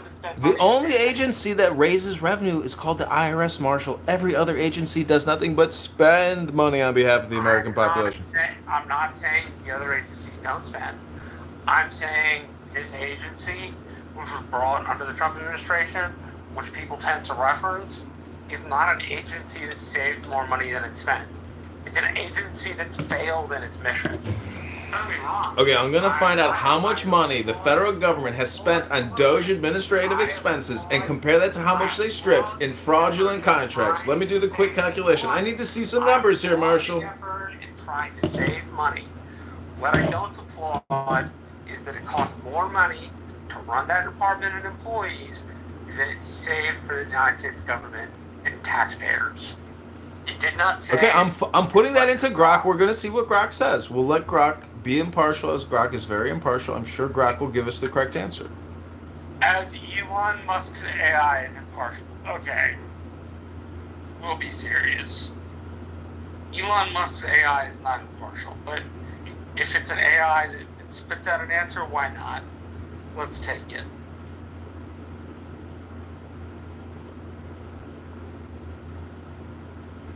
Hey, Ewan. I mean, yeah, Marshall. Okay, I kind of want to challenge you on that. Now, Dude, if I am wrong, please correct me. Okay. So it's actually more of a philosophical point that I want to get into, and it has to do with Doge. But yeah, I mean, I've been kicked out of 2 other rooms for asking this question. I think it's insane that they get so offended by it, but I actually see what is going on in the U.S. and what is going on in the UK, what is going on in Canada, and it's kind of like the end of liberalism. It's like the end of that ideology. It doesn't exist anymore. We're moving into a new era of belief systems. I don't know how to explain it. We don't know yet. We have not figured out what the fuck is going on. But what I see going on in the UK, because I live here, is literally, it's day 13 in a row where an underage child has been like sexually assaulted by a migrant. So we have a massive migration issue, right? Now in the US, you guys solved it. You've dealt with all of that. You also had Doge. You have tried to do government efficiency. In Canada, I mean, you just have like an absolute shit show of a situation.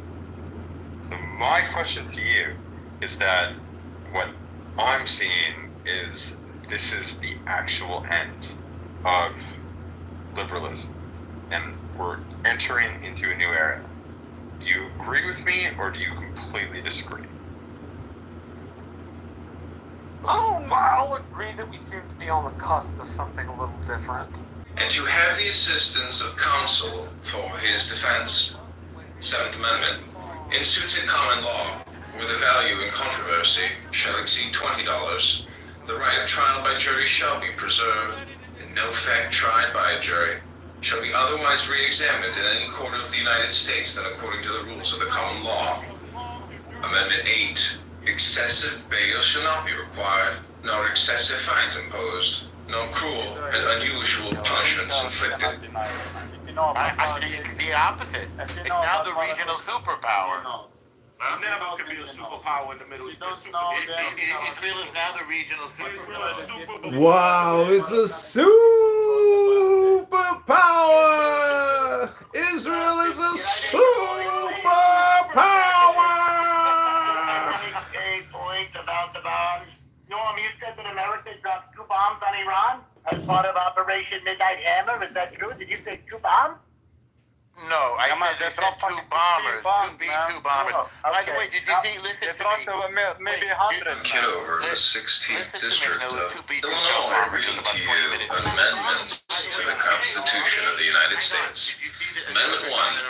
Congress shall make no law respecting an establishment of religion or prohibiting the free exercise thereof, or abridging the freedom of speech or of the press, or the right of the people peaceably to assemble and to petition the government for a redress of grievances. Amendment number 2. A well-regulated militia necessary to the security of a free state, the right of the people to keep and bear arms shall not be infringed. You don't have to count them, Norm. Amendment 3. No soldier shall in time of peace be quartered in any house without the consent of the owner, nor in time of war, but in a manner to be prescribed by law. Amendment 4. The right of the people to be secure in their persons, houses, papers, and effects against unreasonable searches and seizures shall not be violated, and no warrants shall issue but upon probable cause, supported by oath or affirmation, particularly describing the place to be searched and the persons or things to be seized. Amendment 5. No person shall be held to answer for a capital or otherwise infamous crime unless on a presentment or indictment of a grand jury, except in cases arising in the land or naval forces or in the militia when in actual service in time of war or public danger. Nor shall any person be subject for the same offense to be twice put in jeopardy or of life or limb, nor shall be compelled in any criminal case to be a witness against himself, nor be deprived of life, liberty, or property without due process of law, nor shall private property be taken for public use without just compensation. Amendment 6. In all criminal prosecutions, the accused shall enjoy the right to a speedy and public trial by an impartial jury of the state, district wherein the crime shall have been committed, which district shall have been previously ascertained by law, and to be informed of the nature and cause of the accusation, to be confronted with the witnesses against him, to have compulsory process for obtaining witnesses in his favor, and to have the assistance of counsel for his advice, for his defense. Amendment 7. In suits in common law, Kitover, the 6th.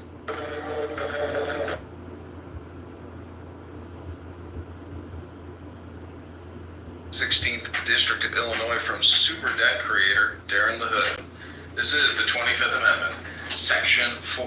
Whenever the Vice President and a majority of either the principal officers of the executive departments or of such other body as Congress may by law provide, transmit to the President pro tempore, the Senate, and the Speaker of the House of Representatives the written declaration that the President is unable to discharge the powers and duties of his office, the Vice President shall immediately assume the powers and duties of the office as acting President.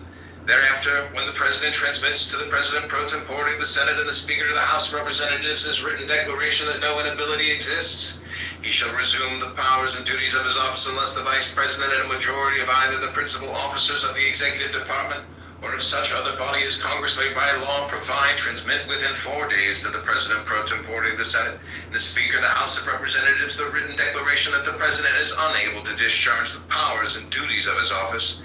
Thereupon Congress shall decide the issue, assembling within 48 hours for that purpose, if not in session.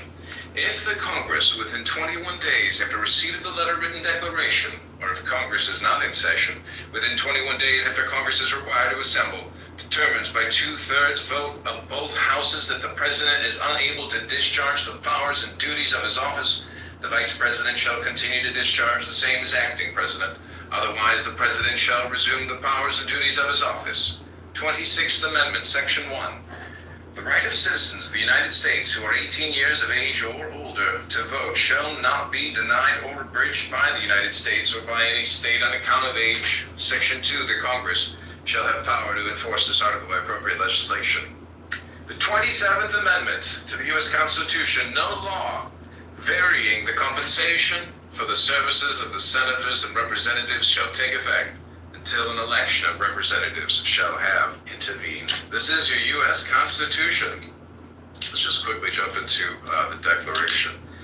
He has excited domestic insurrections amongst us. He has endeavored to bring on the inhabitants of our frontiers the merciless Indian savages, whose known rule of warfare is an undistinguished destruction of all ages, sexes, and conditions. In every stage of these oppressions, we have petitioned for redress in the most humble terms. Our repeated petitions have been answered only by repeated injury. Prince, whose character is thus marked by every act which may define a tyrant, is unfit to be the ruler of a free people. Nor have we been wanting in attentions to our British brethren. We have warned them from time to time of it. And you're winning. And you're winning. They all win.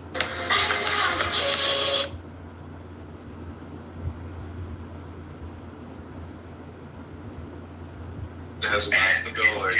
Fight for themselves. And it's on our southern border. I say, go out, let's kill the wolves. Like, it's not that hard. Let's sign up. I mean, So you take care of the Mexican problem, but it's, I believe behind Mexico is China. It's are the second and third largest importers of illegal drugs into this country. That's all true. Logistics. Mexican connection. We're just trying to have it. They're not going to do Canada. They're not going to send it to Mexico. And with Mexico jumping on board saying, hey, we've got an economy here, we're going to work on ourselves. We're going to work with Guatemala. And I mean, we can actually start a reaction where we can actually be very serious about it. And we can impose things. And we should be wanting to elevate, like, barring human trafficking into the country. The Constitution say we should have a Republican form of government. What does that mean in the Constitution? Their own without looking at the aims of protecting the American public. I do believe that more lethal force should be sanctioned at the border. You know, when you do identify that there's certain people that are moving across certain cartels, trade lines, I believe that the military should take whatever form of actions up and including to death in preventing those people from coming over the border. And as far as the drug dealers are concerned, you know, I'm tired of these shootouts, you know, these standoffs. Send a grenade in there, blow the whole place up, send them back down to hell, and let it be done with. 16th District of Illinois from super debt creator Darren LaHood. This is the 25th Amendment, Section 4. Whenever the Vice President and a majority of either the principal officers of the executive departments or of such other body as Congress may by law provide, transmit to the President pro tempore, the Senate, and the Speaker of the House of Representatives the written declaration of we need to doge Darren LaHood. Well, we are running for Congress in the 6th.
Like insane accusations. His real name is Issa Egelot. He's been arrested numerous times. Doing what? Look it up. Tell him, doing what? I'm doing what? For being a violent criminal. For beating the shit out of you, Zionist scum. Tell him the right thing. No, for being a violent criminal. Into submission, you dirty white weasel. You know what's interesting for? Beating you into submission. He attacked an Israeli Arab named Yosef Haddad. Bro, I'm in about, I mean, he's a Mossad agent. Okay, Norm, I will just say this. I think that we got to be a little bit careful because this guy just like might attack a Jew because. Oh, he tried. I offered to meet him though, and he was chicken. He didn't show up. Ran for me. He's a coward. This guy's like so. He's a coward. I would have rearranged his nose. Like all bullies, he's a coward. He didn't show. Scared of me. Except you didn't show. I mean, no, we're not scared of you. I mean, we're clearly winning right now, so I would say that we're not scared of you. And not only that, you don't have. Well, I mean, you have a criminal record. You're a felon, and we don't have any felonies on our side right now. Oh yeah, what felony we got? What felony do I have? He converted because you. What felony do I have? What felony do I have, white boy? Yeah, no. So you're white boy. What felony do I have? Well, apparently you have assault charges on you. That's correct. Motherfucker, I was acquitted for that. You fucking. You were not acquitted. Oh, you're acquitted. Well, guess what? I've never even been arrested. That's the amazing part. That's because you're a homosexual. You would never defend even your own dirty mother. Because he's not a criminal. Yeah, because I don't do that shit. Their barbershop, you little barber boy. It's because I don't commit violence. You're the type of like someone robbed your mother in front of you. You ain't do nothing. You're a coward. Shut the fuck up. I mean, to me, I look at it and I go. Fuck your daughter in her ass. That's really fucked up. That's really messed up, dude. He's a very disturbed person. Now your daughter's a loser. I mean, dude, you're just a felon. Like, imagine if you talk like this. I gave your at daughter any that other cream a week. time or I gave place your in daughter that history. cream a week right in her mouth. Yo, guys, please. Any other time, Wait, any other resistance. place. Can you just say free Palestine right now? Because I feel like. Well, why not do the right thing, but let him stay free the world from these dirty weasel Zionists. Oh man, I love it. No, you Fucking loser. I You're love playing it. a double game because you can remove him, but you let him stay on stage because you're a fucking coward. This guy's a convict, and you're like, oh, this is kind of the lifestyle. Atmos told him not to remove This anyone. guy's making me fucking doubt the slave. nature of reality. This guy's making me doubt like your entire side right now. Wrong thing. He's making me doubt the nature of reality itself. That's because you're a white piece of shit. Well, this is No, just because we're not rapists like you, so that's about it. So you're literally a criminal. So how come there was videos not even a month after the October 7th attack of Israelis raping Palestinian detainees since y'all don't rape? Dude, you've lost this conversation. You are a convict that has lost this entire Stupid conversation. white idiot. I would bet a lot of money. Israelis got caught that's sticking not their fucking happening. hand in the cookie jar. Look, resistance. The reason why we're just ripping on your felony charges is because the fact that we would rather speak.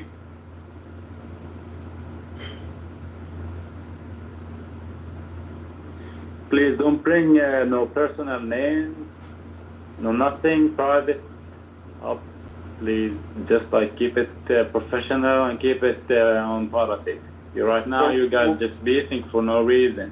What would you like to talk about for? I'll go in any direction. Just like you guys speak on politics, man. Like, this is the best thing you can speak about. Why Do I look like I'm from Palestine or from Israel? Why don't any of them say this? Why these weasels haven't mentioned that the top Israeli hostage negotiator who just did his report and did an interview yesterday with Piers Morgan stated that it was the Israeli government for the last 6 months that have denied the hostage negotiations. They stopped the hostage negotiations. The last party to reject the hostage deal was Israel. That's incorrect. The Israeli hostage negotiator said it. Who we believe, him what's or his your name? stupid ass? What's his name? Him or your dumb white ass? What Which is his one name? do we believe? I'll get his What is name his right name? now. He did an interview yesterday with Piers Morgan. You fucking dickwit. What is the name of the person you're I'm talking gonna get about? it right now. You white. So you don't know. So Steve Witkoff was just I do over there, know. and Steve Witkoff is nothing but another white American mouthpiece for the but Israeli he's a government. hostage He negotiator. don't, no, he's not. Yeah, no, he is. he's not. Is he? I said He is. Israeli negotiator. Steve Witkoff is the one who's doing the negotiating. The Israeli negotiator is not having contact with Hamas. Yes, he does. Steve Witkoff. No, he doesn't. Look, once They're again, different lies. Look at the Steve- fucking idiot liar, Steve motherfucking Witkoff weasel said that. idiot. Yes, he does have contact with Steve Hamas. Witkoff you said fucking that idiot. Hamas rejected the deal. That's We what don't he care said. what his lying ass says. The Israeli You don't care said what the something hostage totally negotiator different. The Israeli hostage negotiator said something totally contrary to that. Steve Witkoff was just there, and he said Hamas rejected the deal. The guy's name is Norman Shuki. There you go, Norman Shuki. Yup, he was on there yesterday. I don't know Norman Shuki. Of course you don't. You don't know anything about Israel, you fucking white coon. Well, I've just got back from there. I know a little bit. You wasn't there shit. You're a I was fucking just liar. I was talking to the whole room from there. I spoke to him here. I was in Judea and Samaria. I was in Gaza. There's no such thing. It doesn't exist. We only know what the West Bank is. Well, where is Take your Tel Judea Aviv? and shove it up your motherfucking ass. Where is Tel Aviv? It's in Palestine. Oh, I thought Tel Aviv was in Israel. No such thing as Israel. You mean the buffer Okay, zone for America? so who is Bibi? So once again, why are you not talking about the Israeli hostage? Wait, who is Why Bibi? does he know more than you? Why is he saying something so totally different I'm than reading you? the most recent thing. According to AP, Witkoff announced in July 2025 that the U.S. was cutting short the Gaza ceasefire talks because Hamas's latest response, quote, shows a lack of desire to reach a truce. Okay? That's the latest information on Hamas rejecting the deal.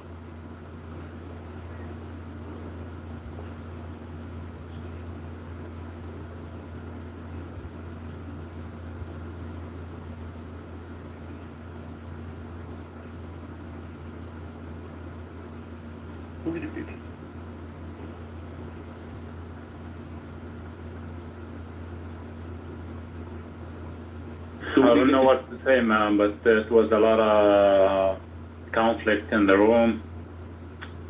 Did he just leave or? But Yeah, he just left. His name is Gershon Baskin. That's the Israeli negotiator. Right. Gershon Baskin. I have something He's to been doing confess, it for guys. years. The guy that just left, that's him. Yo, Oh my Rolo, God. shut the fuck up, bitch. I'm gonna remove you, bitch ass, just for saying that shit. Don't make me go out my way. I like when people speak like this way, you know? I don't give a fuck. Gershon Baskin. He's the top Israeli negotiator. He's the one that's been talking Hamas. He's been with. He even. Oh, El Normo, you he came even back thought for he, more. he even said he brought in a. No, I would. Yo, peace resistance, bro. Can you please just like chill and say like be in point, man, brother. Be in point. I'm sorry, man. for? What is that? No, for I think that. Just be on point, man. Fuck that shit, man. You don't have to like curse that. You know what I I'm saying? think go for it with like the fucking aggression, but like I'm not gonna lie, resistance is he's a fucking like, I know you guys hate him. I know that. No, but that does not mean that I gotta kick him out the room, man. That's just like some bullshit, man. Edwin is a bitch and his father was a bitch. Don't worry about it. It's the same like if I don't like somebody, I would just like kick him out of the room, man. It's like fuck that shit, man. Neither you guys. I mean, I'm just trying to be respectful for it. No, I think that. I appreciate it. But I think that the Palestinian perspective would be much more respected if you didn't have a fucking convict making the points. No, probably. They have the terrorist supporters like the my brother, people man. shit, Take it easy, Bibi man. Netanyahu and the rest I of the understand your that you are angry or whatever. not angry. Bro, This has nothing to do with angry. It's just you look really bad. I don't tolerate white terrorism. It's okay, man. Just take it easy, man. This is how the world goes, man. You just like gotta be patient, man. See what the future is holding, man. But I think the future is gonna be positive, man, for both sides and for everybody. And for the people that asking, man, like like Hamas will forever stay there and like. And I said it before earlier in the room that after the 7th of October, Hamas put a fucking deal on the table. Almost a month after that, Israel could just follow and end the whole shit, but they didn't. So the question is right now. The question is right now. We're convicted of crimes where this war is going right now? What is the plan? What is next, man? The plan is to take over Gaza City. It will not happen, man. They won't take over. It's happening right now. It's just like a dream, right man. now. It can't, man. You got 2 million people that are resisting this. They're not really resisting. They're sick of Hamas. Yes, they are resisting this, Normo. I know Palestinian people, man. The Palestinian people are resisting, man. They don't want Israel to take over Gaza. They just want to live freely, have schools, have hospitals, live a normal life, so people can be educated. You know, Israel must probably focus more on putting money instead of putting money on missiles, just to like protect and make a war. Just like put money, man. Yo, listen, I'm gonna remove this bitch because she can suck my dick. Why are you talking like that? I'm sorry, man, because she keeps saying bad shit about me, man. I'm just like trying to be on point. Like Israel and the rest of the world can use this money to build like football fields so the kids can play, can forget all the trauma that they have lived, man. You know, just like I hope like in the future that it's gonna be Gaza is gonna be a peaceful place where kids can grow and have fun and play football if they want. Well, why didn't you do that already? If they want, fish if they want. Why didn't you do this already? Because your Netanyahu wanted Hamas, that's why. No, why didn't you do it between 2005 and 2023? Bullshit, dude. Fucking Palestinians wanted Hamas. They voted Hamas in I'm asking four. Why Yes. didn't they do this between 2005 and Because 2023? because Israel man was choking Israel was choking Gaza, man. How is Israel was choking Gaza? choking Wait, Gaza from how is Israel 2009, choking Gaza? man. How is Easy, Israel? because in 2007 they put the blockade. I want to ask you They for controlled the air, the land, and the borders. Hang on, They Resistance. controlled everything. How they Hang were on, choking Resistance. how they were choking Gaza. They were choking Gaza Gaza because they would cut off the electricity when they want. They would cut off the water when they want. They would cut off the food when they want. Why did Israel do that? Why would Israel do that? They had no reason to do that, man. No reason? People should live freely, man. Not because of the rockets, Not because you fired rockets into Israel? Yes, but That's that's the reason? that's the resistance. That's the resistance. You know, Yeah. that's called resistance. So what's the You guys consequence? are fucking us up.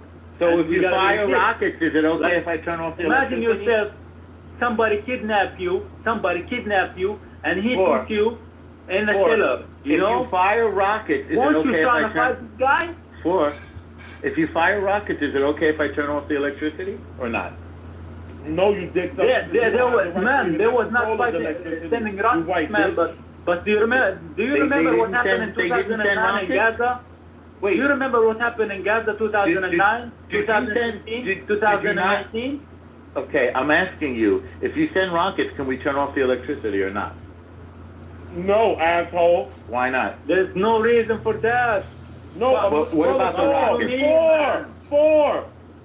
What about the rockets? With intelligence. They don't have the right to be controlling it, even before the rockets. How the Wait, fuck why did don't you we have the right to control? control it? Because Why they're not? fucking starving people, you piece of shit. You mean you're saying that Gaza is a country? They want to be a country and Israel doesn't allow them. Well, who do they want to be the president of their country? They'll figure that out once they get the right to fucking vote. But they did vote, and they voted Hamas, and now you have this problem. Hamas got elected before this. Oh my God. Hamas got elected You're so you stupid bitch. Hamas got it voted in way before the fucking terror attack. As soon as they got voted, the piece of shit Israeli government put a blockade on Gaza. That's right. Because Hamas said they were going to destroy Israel. My dick in your mother's mouth. Israel said they were going to destroy the Palestinians from wanting fucking... Yo, fuck Palestine, When fuck did the it say that? Palestinians, fuck Hamas. Fuck your Jewish mother and fuck your white family. Fuck your daughters, fuck your nieces, you white piece of shit. When did Israel say they were going to destroy the Palestinians? When? Tell us. When did they say that? Every Anybody? day. Every day. So show me. I want to see. I haven't seen that. Show me. Who said it? The Israeli population, you piece of shit. The population? They speak as one voice? Tell me where. Yeah, I they didn't do. see this. Was it in the news or is it in your Yeah, there's crazy many brain? videos in the news when they say kill death to all the Arabs.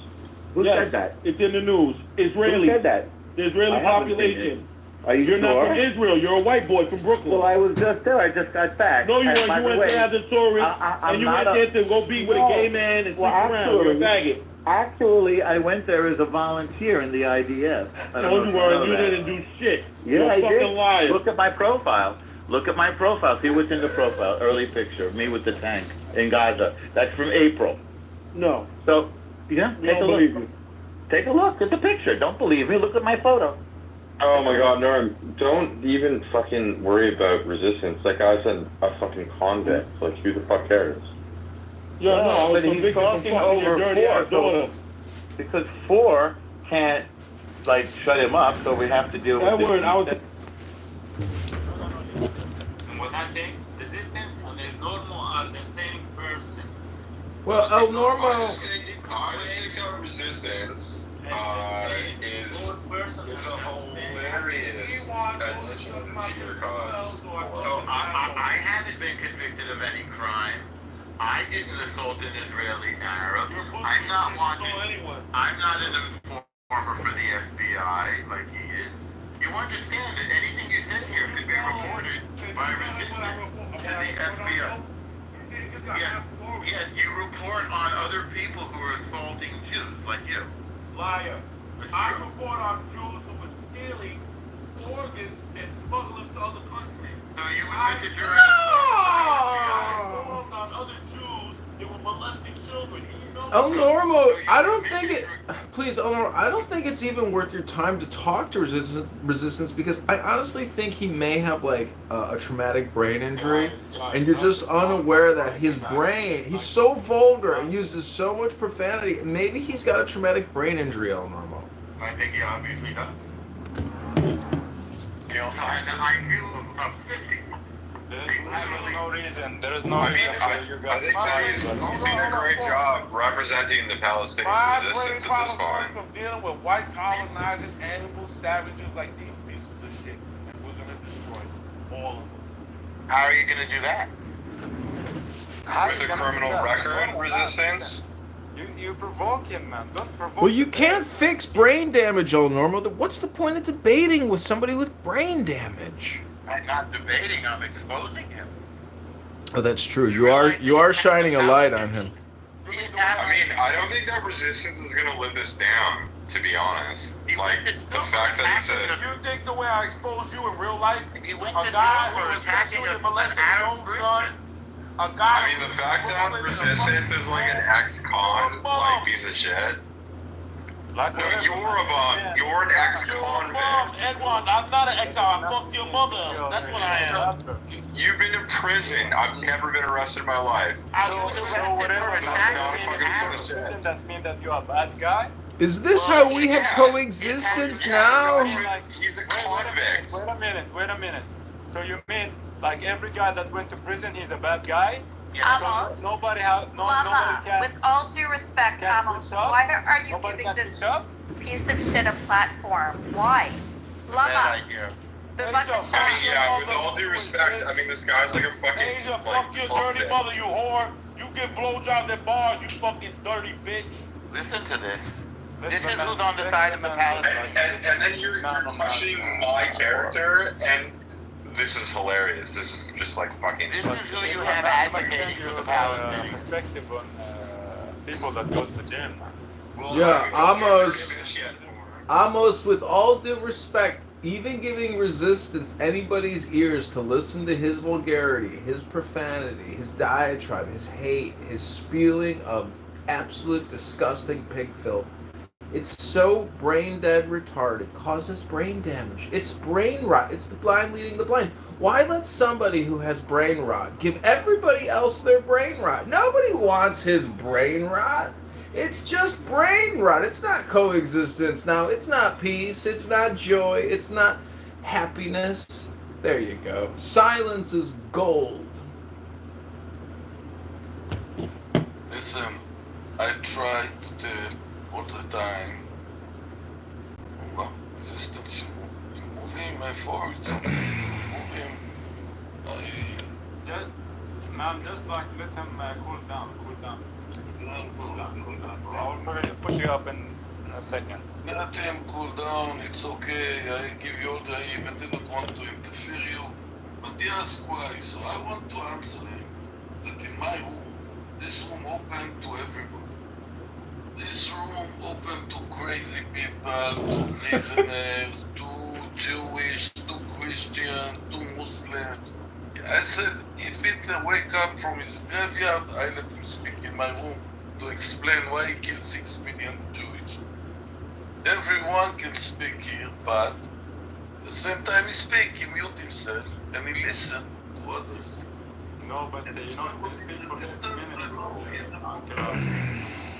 It's fine. 30 minutes, fine. From you left the room, they are fighting. Yeah, but it's chill now. We're just having a relaxing conversation. Very chill. You get rid of resistance for the problem.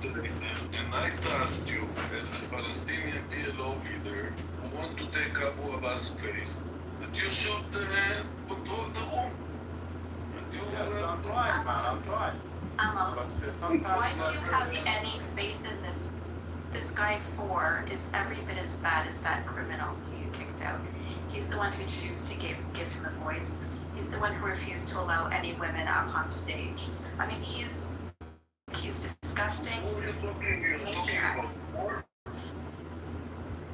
I'm inside the way she's speaking about me. I was on mute the whole time. No, I defend four. I think that four actually very strong.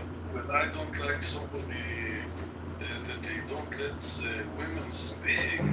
This is too much. So Amos, what is your solution then? Is Shabbos the answer, Amos? Is that where peace comes from? Is the source of peace Shabbos? You shouldn't have kicked four down. No. Honestly, four did a great job. I don't think he kicked four. He did kick four. But four never goes away. Four is eternal. Don't worry, Ewan, you'll get a new boyfriend soon. Wait. Now, only between 4 and Ish. I want to know why you remove Ish. Say 4. I'm not saying bad about me, but you see what the guys are saying. He wants a universe with no limits. You are doing a bad job, Howard. No way. You need to be impartial, like a good Christian, but you're probably not a Christian. Make me a mod again, so we can. You should make a Christian a mod, and he will be. Don't let the woman speak in the room. No, man, she was saying Let's